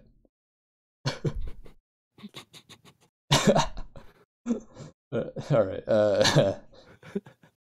Yeah. So he talks about how you can mix the the armies of auxiliaries and mercenaries, and how like France did that, and some other countries did that. But you're still basically just like diversifying risk. Like you're diversifying your portfolio of risk. If you mix auxiliaries and mercenaries, sure, you have a decent army. But like sometimes the stars aligned and then both get fucked and you just lose. All right. Although one counterpoint to Machiavelli is that it's not that easy to establish like a working military if you haven't had a working military for like a few hundred years. And Machiavelli kind of found that out when he was trying to establish Florence's military. It kind of just got its shit kicked in completely by Spain, and it's not so easy. Like he talks a big talk about just build a military forehead, but it doesn't really work like that. You gotta it actually takes some time. Takes a few decades at least. It takes a few decades of time and effort. You can't just like, I'm just gonna conscript some peasants. You actually got to put some effort in building that infrastructure. All right, chapter 14. Here he sort of reiterates that point: build your own army. And then he asserts that if you're a prince or a ruler, besides like the whole statecraft diplomacy thing, like that's important, but it's less important than being good at military matters. If you're a ruler who has his own army, and you're very competent at military matters, then you can overcome all that shit. And that's what he was talking about earlier with like the people who like basically just went full Game of Thrones and just murdered everybody. I mean, yeah, they did that, and their reputations were terrible, but they managed to hold on to their countries just because they were able to lead an army. They played the actual power game. Yeah. So if you can lead an army well, that'll be a much bigger, better asset than anything else. And that you know your terrain. He goes into detail how you should know your country in and out. So study tactics, study military history, study the terrain of your country. Devote a lot of your time as a ruler to being a military man, and you'll find a lot more success than like other people who do poetry or whatever else it is kings get up to. All right. Chapter 15. Machiavelli warns against obsessing with the hypothetical situation and focusing on histories and realities. So he sort of talks, something he is kind of guilty of a little bit, and the intro I had in my book has a somewhat humorous anecdote where there was a nearby Italian general who was a fan of Machiavelli, so he invited him over. And he said, "Hey, Machiavelli, you want to go drill the troops? You want to drill the troops with your tactics that you wrote about?" And Machiavelli's like, yeah, sure. And so Machiavelli goes down there and drills the troops on the field, and they're just sort of like, it's a complete disaster, and they think doesn't work at all. And, oh God! And then the general's like, "Oh well, okay, come back." And then they retire for dinner later. And Machiavelli is like kind of embarrassed, but he redeems himself by being a good storyteller and talking about a bunch of stuff about his time with the Borgias. But yeah, so even Machiavelli is sort of a victim of his own criticism. His hypothetical military tactics don't really apply to real life. Well, but besides that, I think the other point he makes in that chapter is that you shouldn't worry about the popular opinion of like an aspect. So if people are calling you like stingy, or they're calling you ruthless, or they're calling you generous, or whatever it is, like the various things that people like pin onto a ruler, really shouldn't worry about the optics. You should worry about whether it actually makes your country more secure politically speaking. And so this is basically him discarding any pretension that morality matters at this point. And that's sort of like the criticism people had, like the contemporary critics of Machiavelli, like people who were very concerned about morals back in those days. Like, wow, Machiavelli, you're going way overboard here. But he basically says, if it's effective, then yeah, be ruthless, be stingy. All right. So chapter 16, the next few chapters he goes over each of these like virtues, sort of sins. Like he says, like which of these virtues and sins are effective or ineffective for the country. So he says generosity is fine if you apply it like tactically, but if you ever get a reputation for being generous, it's a big red flag. It's a bad warning sign. You got to stop. You get a reputation for being generous, then that means you're getting exploited by a bunch of people. You know, particularly good rule.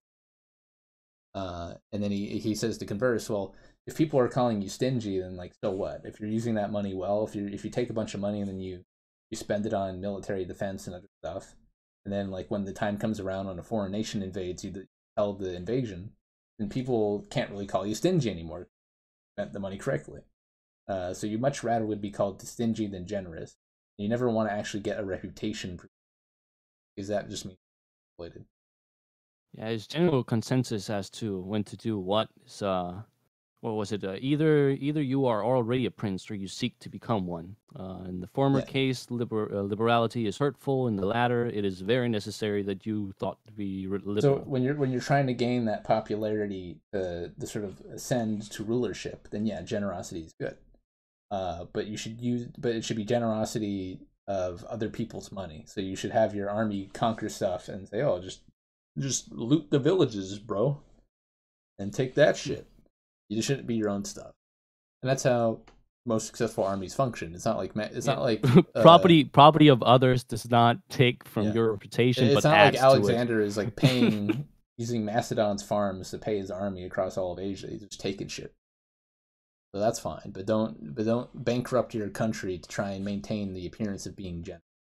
And there's a number of rulers who did that.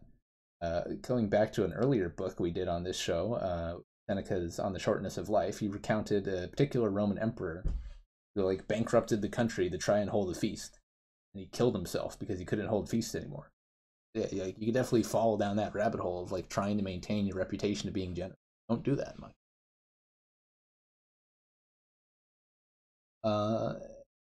And then he also dispels the sort of myth that there's conquerors who are generous. And so if sure, people might be generous or they appear generous when they're on the rise politically, but the second they're in power, there's no such thing as a generous conqueror. Napoleon, Alexander, Caesar, none of these are very generous people. and you'd be kind of silly for saying that they are. They're very much taking other people's shit, or they're centralizing it under their own power. Chat here. Reading books is a social proof. Stop pretending to enjoy books to get dopamine, or should I say bookamine? Bookamine, yeah. I read that one earlier. I had to go away from the microphone. Yeah. I hope people keep using that joke after I use that.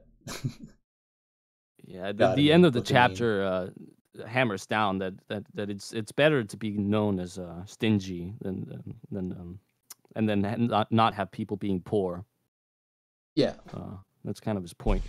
It's better to be known as stingy and then have an actual country. Yeah, exactly. Yeah. All right. So chapter 17, he goes over a different virtue. He talks about ruthlessness, and he says ruthlessness is not as bad as it sounds if it's properly applied. And we talked about this a bit earlier, but if you're doing ruthlessness, you got to do it all at once. You rip the Band-Aid. Rip the Band-Aid. Quickly. Rip the Band-Aid. Kill the people. And don't do it again. Because if you do it constantly, then people are just going to hate your fucking guts. But if you do have to do it a lot, then don't take people's property or women. They'll be a lot happier with you. I don't know. Whenever I mention women about this book, there's that one part near the end that makes me giggle. We'll get to that eventually. I'm sure you remember, right? Which one? Where he What? talks about he talks about how fortune's a woman. Oh yeah, yeah. You gotta treat fortune like a woman. Gamer Yeah, Machiavelli, epic gamer. yeah, that was pretty good. Yeah, we'll get to that. Yeah, well, All right.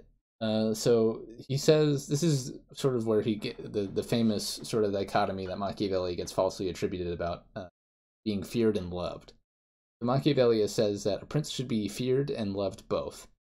And so in line with the previous sort of factional distinction where he says, all right, if somebody's like warming up to you and they're going to be a good ally, you pay them handsomely and they make them love you. If somebody's going to be a pain in the ass or they're going to be a problem in the future, you just brutally execute. Although this seems contradictory, it's pretty reasonable. You get rid of the bad factions, you raise the good ones. That leads you to a stable realm.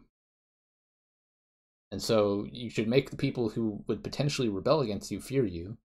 You make the people who are going to help you out love you. And so you want both. You don't want one or the other. So he gets misattributed saying that, oh, you'd rather be feared than loved, which he never says. But he does say that for certain situations, being feared is more useful because love is fickle. He does say one complaint about, like, you can't really rely on love as nearly as much as fear. You need both to be a successful ruler. Because he says, like, love, sure, people, if you're like a generous, kind, like super moral ruler, people are like, oh man, you're great, I love you, I'm gonna really devote my troops to you. But then, like, when the chips are down the table, when the French are knocking on the door, people would be like, oh well, you're great and all, but I got to look after my own. So see ya.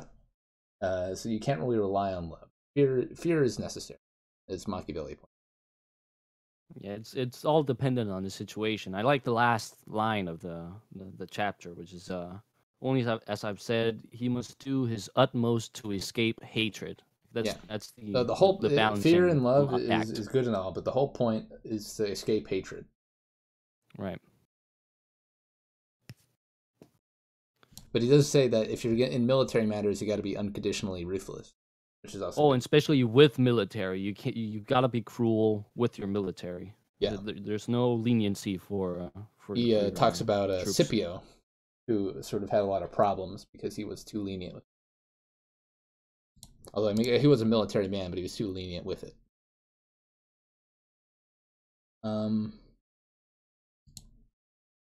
Chapter 18, a ruler should not simply rely on blind strength. They got to be clever to avoid stupid situations. So he uses sort of this allegory of you got to be like a fox and like a lion. You got to be like a lion so you can scare away wolves, and you got to be like a fox so you can avoid snare traps. And he references Achilles as well. Yeah. Him being trained by Chiron the Centaur, half man, half beast, because you gotta be at least half beast. This is like some Jordan Peterson posting for his age. Right. You got to be like a lobster. You got to be like a lion. It's basically the point Machiavelli is getting at. It's like you can have really strong armies and be really smart militarily, but you could still be an idiot and like screw up your geopolitical situation, which is what he says Louis XII did. It's like Louis XII went to Italy, took over some area, and he had sort of the fear and respect of nearby countries. But then he went and like tried to get more stuff, and then called in Spain, and then this like destroyed the whole power balance. And then the whole point of France marching its large army down to Italy was like pointless because he fucked up. So he wasn't very foxy. Louis XII was not foxy enough. He was liony, but not foxy. So you got to be liony and foxy. But mostly foxy was kind of his conclusion there. Well, he's saying that I mean, it's less common to be foxy. I think it's pretty. There's lots of lions. There's not many foxes. All right, so you got to give the outward appearance that. Actually, no, my notes. Pope Alexander, the guy the father of Borgia, of Stresi Borgia. Stop saying foxy like that. Pope Alexander is a good example of this, he says. So like Alexander knew that people expected him like to be like this moral figure, and he used that to his advantage. He exploited that like for everything. And then you need to maintain your outward appearance, but you can't like that outward appearance can't like dictate your behavior. You always have to be willing to be super ruthless when it dictates it necessary to maintain the state. So you should be and that was like also what Garcia Borgia was very successful at. Is being loved as like this very popular like rogue sort of man of the people figure, but he's really just like a ruthless fucking murderer. So that's kind of where you want to be. And sort of in defense of this, he says that most people only care about appearances and results. So like the majority of people, like not even just the dumb common populace like the poors, but just people in general, only really care about appearances and results. If the appearance is good and the result is good, then they're not going to go look into detail and say, oh wow, you're actually a piece of shit. Like there are going to be some people like that, but they're going to be in the vast minority. So if you get good results and your appearances are maintained, and most people won't care. Yeah, optics cuck and do gay ops. Yeah, optics cuck and gay ops, and you win. And I guess if you look at IBS, it's kind of true. Yeah, it's the world we live in. Okay. All right, chapter 19. Machiavelli reiterates that avoid taking property and women and simply focus on crushing ambitious upstarts and avoid creating them. So here he talks about more sort of geopolitical strategy. The prince must avoid giving the outward appearance that people would dare to see them. So you can't appear stupid. If you appear stupid ever as sort of the leader of a country, then like say goodbye to like all of your political machinations. You got to have this or sort of, effeminate. yeah, you can't be seen as girly. You cannot be seen as stupid. You got to avoid all of that at all costs. The best way to avoid foreign problems, so problems like foreign military powers invading, is to have a strong military. If you have a strong military, then not only will people not want to invade you, but people want to ally with you. So you'll be able to easily get a lot of good alliances, and you're going to have a strong military, and no one's going to fuck with you. However, for internal problems, it's to have popularity with the common populace. Because if you have popularity with the common populace, then even if there's like a rebellion or a conspiracy against you, then they're going to have a lot more trouble keeping that conspiracy under lids and finding people to actually conspire against. Because like all the populace love you. So if you're widely loved by the populace, then that's like as powerful as a domestic weapon as having a standing army. Because it just by the nature of like all of society like being in support of you, the ruler, there's going to be less room for people like physically to conspire against you, and there's going to be less people conspiring. And love is just all powerful. Yes, and even more than that, like if everyone loves you, and you know you'll be handsomely rewarded for like helping the prince who's widely loved, then no one's going to want to conspire with you because then they might, if you tell them your conspiracy, they're like, oh hey, nice conspiracy, bro, and then they'll just tell the ruler and then get paid like a shit ton of money. So you just don't want to do it. So basically, for external problems, have a big army. For internal problems, be loved by the common populace. I mean, it's not as simple as just be loved by the common populace. You still got to manage your factions. You got to be ruthless with certain people who could threaten your power, that are upstarts, and make sure like there's not going to be like long-term problems. But if you're loved by your populace, that solves most of the problems. Yeah, I think love is a bad word here because it's the same line as earlier. Just don't avoid hatred. Yeah, if you're just revered by your populace, fuels. if people want you to be ruling and they'd rather not there be a new ruler, basically. Yeah, if they're content, they don't care. Yeah, all right. So some historical examples he gives is that in Bologna, Bologna, I don't know, Bologna. The ruling family was, or in Bologna, the ruling family was murdered by some rebellion, by some rebellious nobles, and they were so beloved by the people, like the people wanted them as a ruler so much, the people like had a peasant revolt. They killed all of the upstart nobles who took over the country, and then they went and found like a bastard son of the old family, and then he used to be a blacksmith. And they instated him as the ruler until like the regency was over. So basically, if you're like super well liked by or you're super popular, then that's like actually a really good insurance policy against rebellion. Even if you get killed, like your family can still persist. Family is popular with the people. All right. Here's the thing we went over earlier, but another reiteration of it. If there's political activity that will cause the prince to be blamed or hated for whatever reason, delegate that task. So collecting taxes, have somebody else do it. Like cleaning out corruption or like administering crimes, have somebody else do it. Anything that people... Goes back to the assessor guy, too. Yeah. With sending the minister and then killing him. Just having someone else do your dirty work. Yeah, have somebody else do the dirty work. And so if any problems arise, then it's not you who's on the line. And you can just kill him. And here he talks a bit about, he talks a lot about in this chapter Roman emperors, and I found that pretty interesting. It was pretty at length about Roman emperors. So Rome obviously had a huge citizen military, but because they had like this huge standing army, it became its own political wing. So you couldn't really apply the same like European Machiavellian advice, because you had to also maintain nations with military wing. And so that he was like trying to address how people would say, oh, well, all these Roman emperors were like really virtuous, but then they got stabbed in the butt. But that's mainly because they didn't balance the military concerns, but also just because like most of them were kind of shit. And Machiavelli spends the chapter saying, like detailing specifically how all of these different rulers, these Roman emperors, like, screwed up terribly with like maintaining their optics. Like, they could not maintain good relations or good reputation with like either the populace or the military. And it tended to go, the pattern was like the Senate really didn't matter.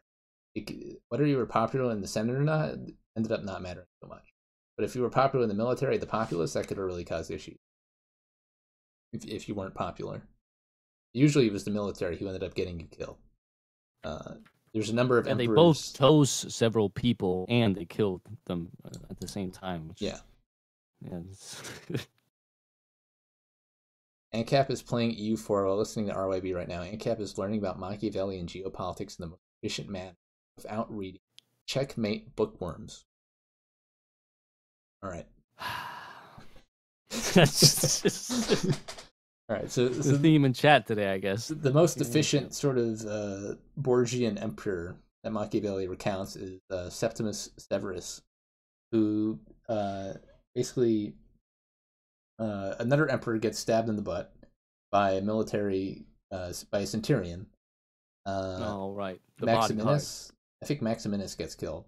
And then Septimus is like, oh, he's like a commander on the frontier. He's like, I'm running back to Rome. Like, hey guys, I'm here to avenge the emperor. I guess I'm emperor now. And so it had like the appearance like he's avenging the emperor and like correcting a crime, but really he's there to become the new emperor of Rome. And so he became the emperor of Rome. And then there was two other armies left. So there was the army in the Gauls and there was the army in Asia. So what he did is like, hey, Gaulish guy out there, you wanna be co-emperor with me? We'll be co-emperors, bro. That'll solve the problem. The Gaulish guy's like, hey, oh yeah, that sounds good. And then they make that agreement, and then he runs over to the Asia, kills the Asian commander, and takes over that army. Then he runs back to Rome. He's like, hey, this Gaulish guy isn't so cool. And the Gaul's like, wait, what do you mean? And then he just consolidates all of Rome under him, becomes the actual emperor. So basically, combination of ruthless military actions and having like these different devious ploys and appearances, how you effectively, historically speaking, win over countries. The book burning emoticons are pretty funny. The fact that you can make book burning emoticons is... Yeah, that's... I wonder if that's in Top Chat too, or if that's insensitive somehow. Oh, it's in Top Chat. Basically, one major point that Machiavelli also makes this chapter is that if you have a large standing military, you also have to then politically consider that. It becomes a third rail in politics. And it's even true today. So like the MIC in the US, like you can't be a US politician and then not support the military. It's just not possible. Like, have you ever heard of an anti-military? I mean, like, you've heard of like anti-war politicians. But have you ever heard of a politician that just says "fuck the military"? U.S. Never. never ever. Yeah. We Although have I don't follow American politics but myself. we have a large standing army, and it's basically unspoken rule that if you're the president, you're elected president, then you are you're the commander in chief, so you're the ruler of the military. You're going to be doing a lot of stuff for the MIC. All right. Chapter 20. Instead of disarming your subjects, treat the armed ones well, and there's no reason to fear the unarmed portion. Disarming people insults them and gives them the idea of rebellion. So he sort of complains about different European rulers who disarm their subjects. So all that does, like, you disarm the subject. Basically, all the subject things is like, wow, really? Are you gonna like slaughter us, or are we? Do you think we're gonna rebel? I guess we have to rebel now. It basically doesn't help anything. The better way to do it is to conscript them and pay them some money. So one, you have a standing army, and two, they're armed and you're gonna enjoy that. And so you create like a good faction of armed people in your local populace that are loyal to you because you're paying them to be armed. Yeah, that made me think of all the European countries a lot. How much we've been disarmed, and all the people with the guns now in our countries are the Muslims, which it's a big oof. Yeah, big oof. Yeah, I would imagine if you guys had weapons, you'd be a lot less politically discontent. And you might say it's pepper spray just got legalized in Denmark, but you gotta have it locked away in a closet. You can't walk around with it. So I don't. You gotta know put what your the pepper point. spray in a safe. You can't even walk into another store after you buy it. You have to go straight home after buying it and then putting it in a safe and then never pull it out. So that's the law. Yeah, it's pretty big oof. But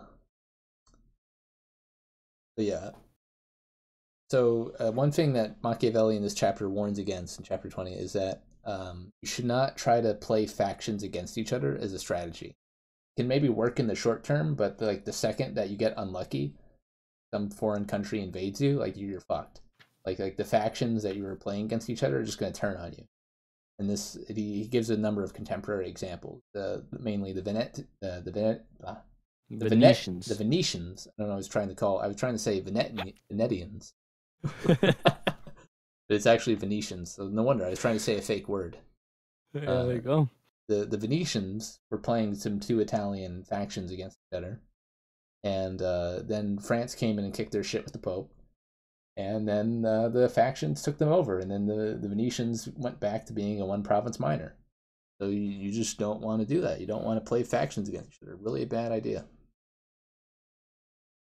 But if you're going to play with factions, and he said that you'd actually like let's say you take over a country, and then there's just the people who used to be in power in the previous administration are there. You're probably gonna have a better time with the people who were in the previous administration than sort of the useful idiots, revolutionary, the rebellion people. Like the rebels are either A, ambitious, or B, incompetent, and you're not going to have as stable as a control over the country as if you just went back and said, oh, okay, hey, people that were running the country before, I'm gonna pay you, and then you're going to be working for my team now. And then if you do that, then the main threat of rebellion is taken out. And even though you're kind of betraying the people that you overthrew the government with, they don't have any power, they don't have any influence anymore. So it doesn't matter. So it's just sort of something you see in history, time after time after time, is you have a rebellion, have some guy come in, and then all the old power structures come back, and all the old nobles and faces that you've been seeing for the past 10, 20 years are all back in power. Like, how did that happen? It's simply because it's the easiest way to rule a country, not only in terms of like managing rebellions, but it's also in terms of actually getting like efficient stuff done in the country. So obviously the people who were working before are really pretty efficient at their jobs and going to have the connection. So that's why revolutionaries often end up as useful idiots. Even though like Machiavelli doesn't use that term, he kind of alludes to the fact. All right. Yeah, you can kind of a bit of Jordan Peterson posting. It's the Pareto distribution. The competent people just rise to the top naturally. Yeah. When they're not impeded. They rise like lobsters to the top. And Right. also in this chapter, he talks about fortresses, and he sort of recounts a number of like Italian and European countries that try to use fortresses, but usually they end up pretty useless. If you don't have the love of your people, the fortress doesn't matter, because then you'll just get the people will just like yell for some foreign intervention. Fucked. And he recounts like a number of times that happened in Italian Mediterranean history. All right, chapter 21. Using the prevailing morals and causes of the times wins prestige. So basically, if you want to get more prestigious, this is basically tutorial for CK2, because like one of the point system in that game uses literally, it's just called prestige. So if you want some CK2 tips, you want to basically start a bunch of holy wars. You want to expel the Jews and the Moors, and that'll make everybody love you, because that's sort of like the perceived what is great and moral and epic, like being a holy guy. So like that's one way to do it. That's what the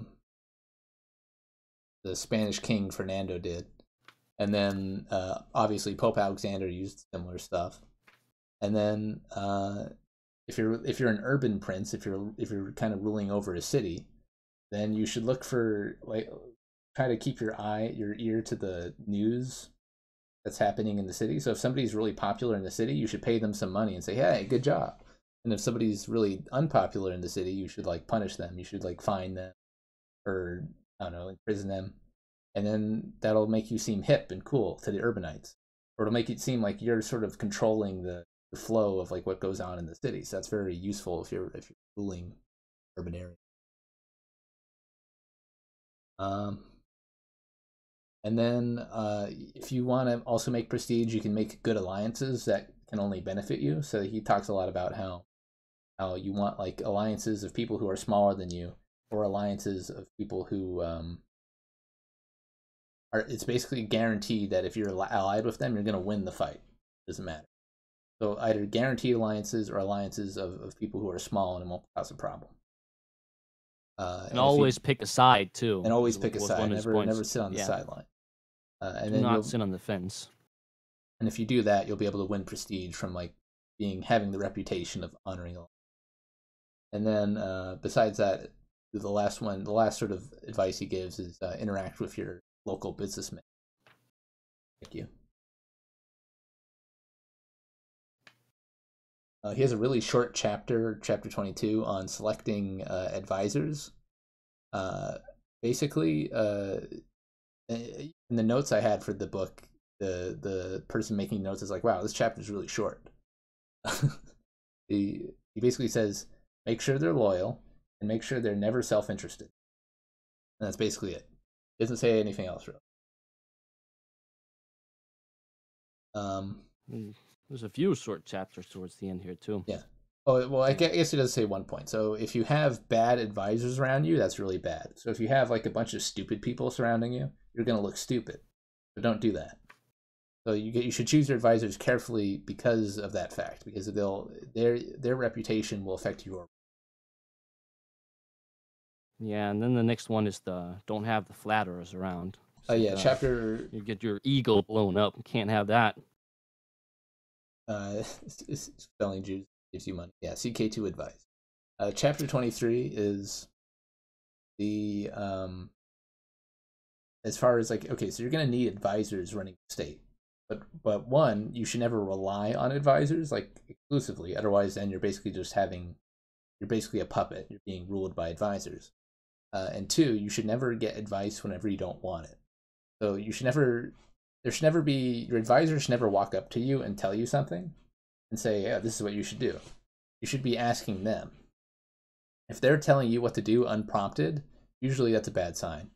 And so you want to keep them in line, and you want them to be very specialized. You want them to be only giving you advice for one thing. If they're giving you advice for multiple things, that's on the pathway to them running the country. You don't want to do that. And then you should make your decisions understandable to people. You don't want to like do everything in secret, or otherwise you might get blindsided by stuff because people be blundering around, picking up what you're putting down. But you still need to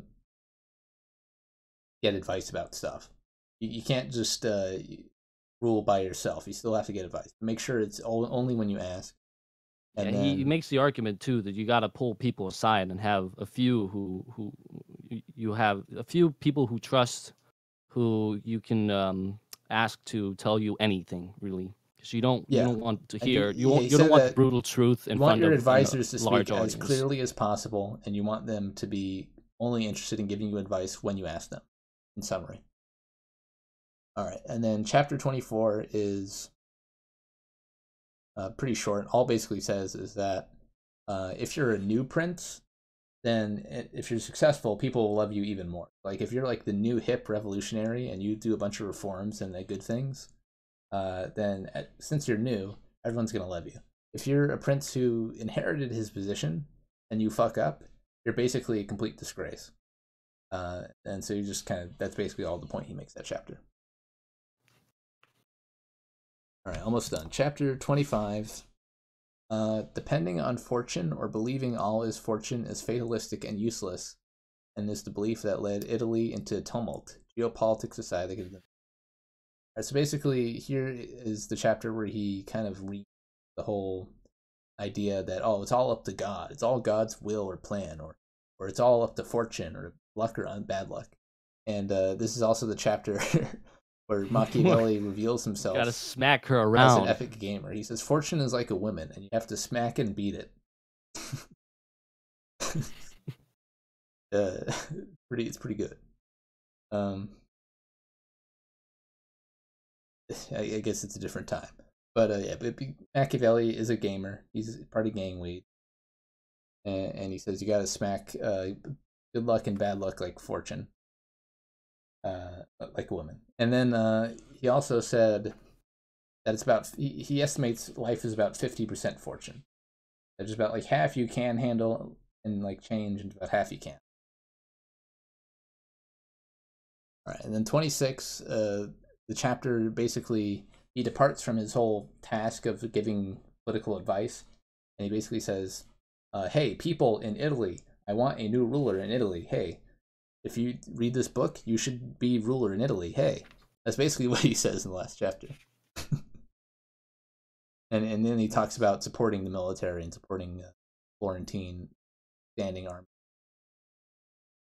So it's sort of like a complete aside where he just talks about his goals. And that's the book. So it's kind of interesting. It's a weird book because it kind of discards the moral pretensions of medieval philosophy. The sort of the social prattling that people half followed, but not really. Like no political leaders followed all the precepts morally back in those. And Machiavelli basically just outlined, you want to be a successful political leader, you cannot follow moral. And must do what must be done, I guess. It's and in the wake of Machiavelli, there was a lot of criticism, of course, because like people are like, oh my god, this guy's basically godless. He's saying there's no morality. The statesmen are just all evil, and a bunch of other stuff like that. But as time went on after his death, besides like people following the advice in it to be successful rulers, sort of became like a watershed sort of book, philosophically speaking, of like the start of the destruction of traditional Western morality. You could almost say, by like using this very cold, utilitarian, super reptilian-brained almost. well, I wouldn't say that. I would say this is just putting a finger on how the world really works. Well, yeah, that's true. Because that's this. Yeah, this and I would say that the people true who all through time. Yes. It's not like something changed. Yeah, most of like all of his examples are historical. Like he just cites history and talks about that. And I would say to people who are sort of moral romanticists that there was never a time in human history in which morality sort of better than in the time. You could say that like, oh, it was relatively better in this period, but not really. It's usually mainly just appearances. Like that same all optics. It's all optics cucking.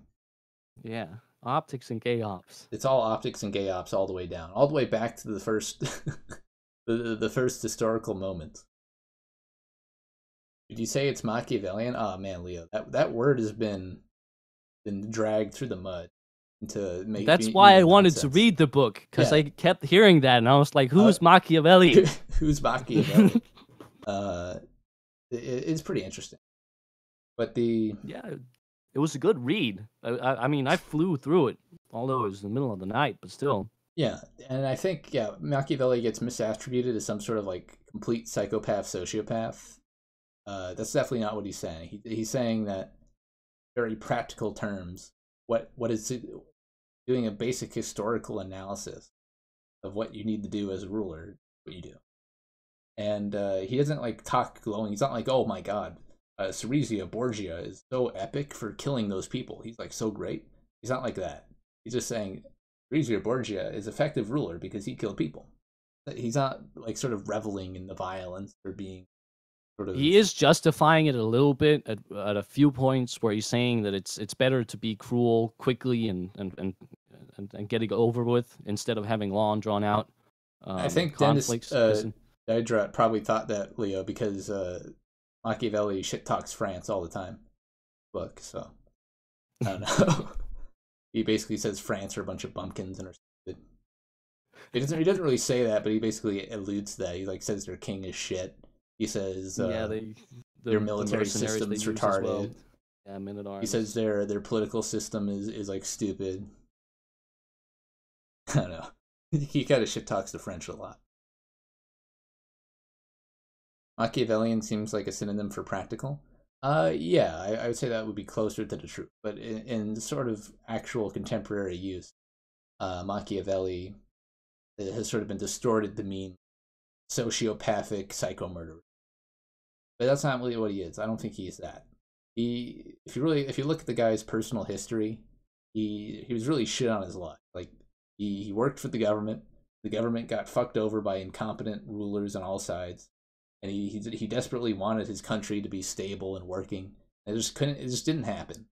It only happened after his death. Really depressing. Like he finally got his republic back, and then maybe Florence can raise their own and be like well off. But he died before he could realize anything. Machiavellianism is a term that psychologists use to describe a person's tendency to be unemotional, attach themselves, even manipulate. It's not completely off. Kind of, yeah. But I mean, the term that psychologists use is not a particularly glowing. No, psychologists are not for anything. People to be listened to. I don't know. And I mean, traditional morality changes all the time. So I don't know. It doesn't really matter. I guess if you take Machiavellianism to its conclusion, then it's sort of the conclusion you take from it is that morality is all social appearances, and that's a very dangerous conclusion. But it definitely is one that sort of does hold true upon historical analysis. You just really look at every historical period. You look at their morals, you look at their cultural norms, and you look at the behavior of the rulers. We'll constantly see rulers that are doing diametrically opposed things for their self-interest, or just people doing their diametrically opposed things. So morals are sort of like agreed upon. I'm not saying I believe this, but this is just the outcome of Machiavelli is that morals are sort of an agreed upon social construct, and it sort of leads to moral nihilism. So it was sort of the first step, I guess, to moral nihilism. I guess you could say that as a fair criticism of Machiavelli. But I don't think if Machiavelli didn't write this book, then there wouldn't have been like utter manual for dick ass ruler who doesn't care about morals. I think that would have came out. And there's other works that are kind of like that. I don't think it's like, oh, Machiavelli sent us down the pathway of moral nihilism. Like, can't really say that he just sort of said it like it is, and it's sort of the main thing that people get upset about the Enlightenment over. People pointing out, hey, we live in a cold, mechanistic universe, very self-interested, cold, mechanistic people. And just basically everyone's been trying to cope with that fact ever since. Everyone dropped the spaghetti after Everyone that. drops their spaghetti constantly ever since. And it's very hard to solve that problem. But I don't think dropping your spaghetti and getting angry will solve it. No, And yeah. I think it's just all going to go down, and then something else will rise up. But I mean, it's all cyclical. And exactly. Yeah. Like we might think our current morals are bad, and they're only going to get worse, and then be like some sort of shitty situation and better and stuff. It's all just going to fluctuate. There's not really a reason to get all worked up about it. Yeah. All right. We're about. We're almost at 2 hours. So do you want to shoot the shit, or yeah, I mean, we're done with the book now. We're done with the book, unless you have anything else you want to talk about it. Book. Not really. I'm a little tired. I wish I'd gotten more sleep. Yeah, but I tried my best. Didn't get any sleep. Feels bad, man. Should I talk about cricket farming? Do 4 minutes on cricket farming. Let's get this. I'll do 4 minutes on cricket farming. I wanted to delay this show because I was like autistically reading about cricket farming today and like cricket protein. Like wow, this really looks like a new industry that could really get off. We could really optimize this and sell cricket protein.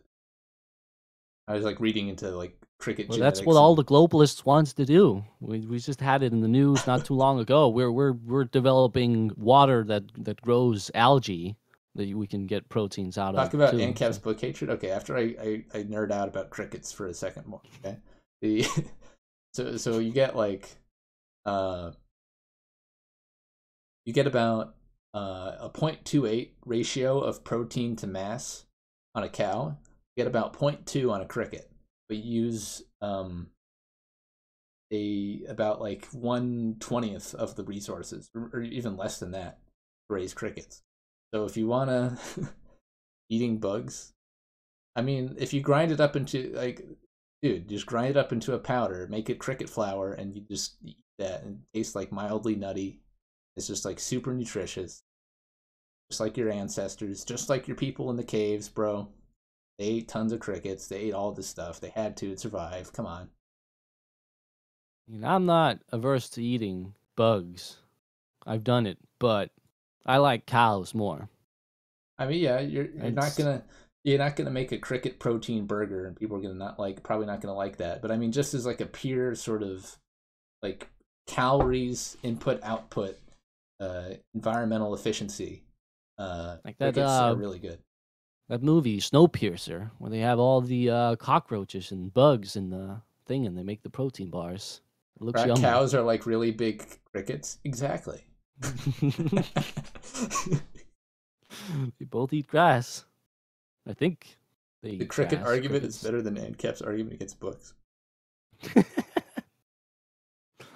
Okay, so let's talk about... I didn't watch ANCAP's stream, so I can't really comment on his argument against books. Oh, right. Yeah, I have no idea what he had. I mean... I guess I could has he changed pull it his up mind? In the background, but you want to probably go to bed. I mean, you could leave and I could do that, but you probably want to be here because that'd be fun.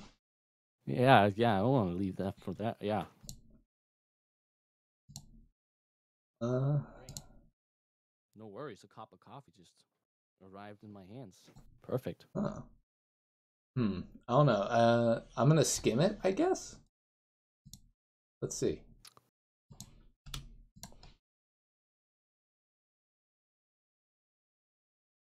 Where's ANCAP?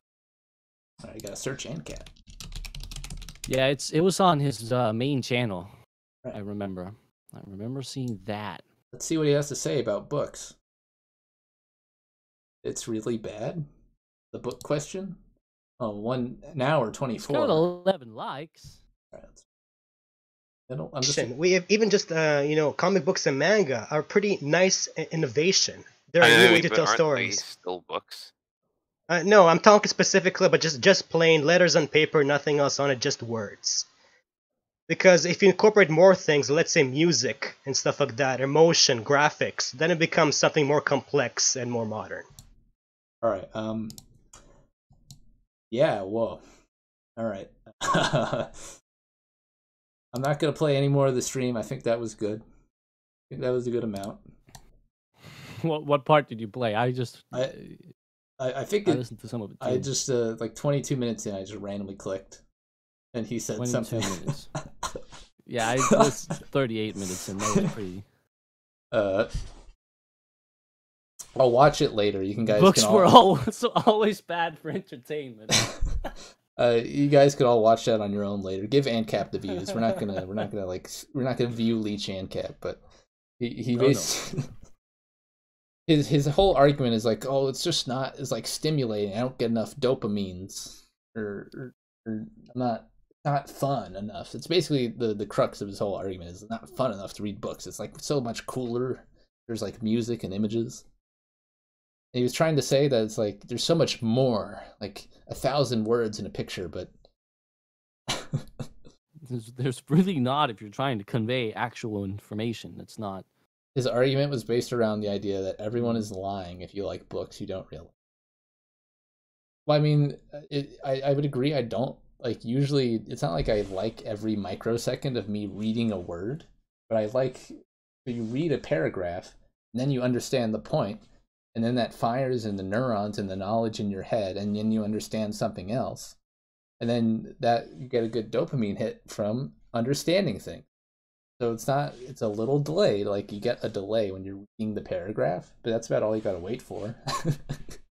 Yeah, I mean, my theory is partly the fact that we're used to looking at screens so much, because I think that was my issue getting back into reading books, is that I would just go to sleep after reading a page, and not having the light in my eyes constantly. Yeah. But I don't know, you still read all digital. No, I haven't read a paper book all for this show. Everything has been digital. Right, and I've only read... No, wait, Carmilla I read as digital, and most of... the Guns, Germs, and Steel was digital, too. The start of books is always hard. Yeah, sometimes it is. But once you get into that rhythm, so you read the information, you process it, you maybe think about it, maybe comment on it to yourself, and you keep reading, and you repeat this until you've read the book. And then once you've read the book... You synthesize all the ideas you read in the book, and then you integrate that into your knowledge, and you're more knowledgeable, and that is a satisfying, good feeling. Is it not? I think it is. Otherwise, I wouldn't have read. What is it now? Yeah, I don't even know how many videos we've done. Click here. It sounds like ANCAP's argument is he wants people to chew his food for him. Yeah, he wants people to read to him. He wants people to do with the plane with the spoons. Just let me count. Right, so 1, 2, 4, 5, 6, 8, 9, 10, 11, 12, 13, 14, 15, 16. Oh, the public space is content rich. Okay, that's all right. 15 books we've read so far on this channel, and I've if I was forcing myself, I would not have gone 15 books worth of streaming and commentary and writing pages of notes on. I would not have bothered that. And that's not even counting the ones where we've done 2 books in one stream, which we did a few of those. So at least 16 books. So yeah, ANCAP I'm reading more silly. Books now too. I like I don't care if ANCAP's like, oh, I don't want to read books. Books are gay. Like that. Like you can do that. That's fine. But like, don't try to argue that people who read books are stupid. Like what? Like manga and comics are a huge innovation. All right. You barely have enough time to sit down and read all the way through this. Yeah, but I mean, you can try to find... The good thing about reading is you can do it passively, like, throughout the day. He likes Muv-Love. Yeah, Muv-Love's fine. I read Muv-Love. It took a long fucking time. It's like one of the longest visual novels ever. Like 200 hours of fucking reading and listening to voice acting. He said Muv-Love was the best... Oh, shit. Muv-Love. Said Muv-Love is the best sci-fi ever. I mean, it's good. It's entertaining, but I wouldn't call it good in the sense of like it actually being good sci-fi. It's definitely kind of a trashy story. Like the story is pretty trashy, like the science concepts and all that. It's just pretty run of the mill, and it just has a bunch of waifus and like some character moments and like time travel fuckery and like dimensional stuff. But it's not. It's definitely not like some amazing, like mind bending sci-fi work. Not at all. Is it this thing on Steam? This Love Love? freaking. Oh God. Yeah. So basically, No, I've never Muv-Luv is a touched it's a harem game, and you play for the harem game. It's just a traditional like school. Oh, we're all hanging out with some girls in a harem at school, haha. And then there's like 2 sequels, and they're each like, okay, so you get put into an alternate reality where there's a bunch of aliens invading. And it's a fucking hellscape, but your harem's still here in this hellscape. So deal with that. So that's basically all it is. And it's really long, and there's like some interesting characters and fun stuff, and like mechas and alien shit. And it's fun. It's cool. I think it's worth a read if you're into visual novels. I wouldn't call it like amazing sci-fi. No, that's definitely way best too far. sci-fi Best ever. sci-fi ever. That's no. Well, I don't know. I mean, I haven't gone through maybe ANCAP's just where I was. I mean, when I was kind of like burnt out on reading school, I would read VNs instead, and so I read a bunch of VNs, like Ever 17, read a bunch of those kind of things. And there's decent stories in visual novels. Like Planetarium is pretty good. Like visual novels are they're literally just novels with some extra money slapped together for voice acting, music, or art. That's all it is. So like literally the only reason you would think a visual novel is better than a non-visual novel is autism. But unfortunately, I think ANCAP's kind of correct when he says that people aren't going to read any books these days. Because book sales are not doing all that well, and the people who are buying books are women buying fucking retarded books. Yeah, at least that's what I understand from the demographics right now. So although ANCAP is a big retard, his big retardation is common, and so in this he is in the right. In the sense that his view is the popular view, and that writing and reading books is a dying art. Which is why I made the channel's name Read Your Books, to try and blatantly encourage people to maybe read some books. I don't know if we've succeeded. We've probably succeeded. We've probably made a few people. Well, you encouraged me to read books. Yeah. So that's all I hope, is I encourage some other people to read books. If I've done that, I've done something. Even though I think it'll be a dying art form. But I mean, really, then all you got to do is make every book a visual novel. That's all you got to do. Just got to pay some Jap like $4,000 to draw like 45 waifu CGs, and then put it in an engine, and then put in some like sappy music, and bam. Jeff, have you noticed RYB is BYR backwards? Oh shit, I never knew that. You think the Turner Diaries is the best stream? That's what multiple people have told me, Leo. I mean, it was because I was literally beside myself. I was just like flabbergasted after reading the Turner Diaries because of how fucking ridiculous it was. Yeah, that stream was pretty crazy. That book was not at all what I had imagined when you guys went through it. It's a complete meme book. I haven't read it. And the problem is, like, what else am I going to read that's going to elicit that reaction? Like, I don't think there's much else. But like, that book is like literal neo-Nazi light novel. Sounded crazy. You were listening to not because I've listened to a lot of William Pierce's podcasts. It was completely. It didn't sync up. It was weird. Yeah, Turner Diaries is actually just it's a Japanese light novel, but written by like a neo-Nazi extremist. That's all it is. Like, I said on the stream that you could literally replace like all the names with like Kirito, and you could replace like all the black people and other stuff like with like goblins and orcs, and it would just read like a Japanese visual novel or light novel. Yeah, I guess we should aim to read more fiction. I need to read more fiction and then try to bait Roots onto the stream. I was about to ask, which one do you want to do next? Because Because I'm about halfway through Crime and Punishment, and that's kind of a big classic too. So if you're up for that one, I don't know. I've haven't really been looking as hard as I should for more books for the stream, but I need to. I think I'll yeah. figure something out though by Monday, and I'll like send that out to a few people and see if I get somebody for the weekend. I'll figure out like a book I definitely want to read for the week by Monday. I think it was good to get a little hiatus so I could recharge my my bookamine, as it were. Yeah, I mean, I really wanted to read books, but I'm fucking busy as not a lot of sleep the last couple of weeks. Been rough. Yeah, totally. If I ever finished a great controversy, you can come on. Yeah, I might do that. I'll think about it, Leo. I certainly like the historical angle of it, and it's certainly interesting from like a outside looking in at these political organizations, which are religions, and how they view their political battles. And that because it's basically a political text. It's just a text describing the political theology of that sect and how it relates to the other sects. And it's just something that I think is understudied in a formal way. I think that is really understudied, sort of like mainly because religions are sacred.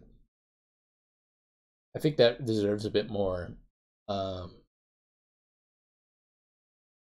understand the Bible more than most Christians today. Sure. I think it really is understudied the sort of the intricacies of these different sects of religions and how they politically interact with each other and how that reflects in their. I guess comparative theology kind of does that, but not really. I mean, maybe that's like a subset of comparative theology. All right, well, whatever. Make another video like hiding evil in plain sight. Oh, you mean like my rant videos?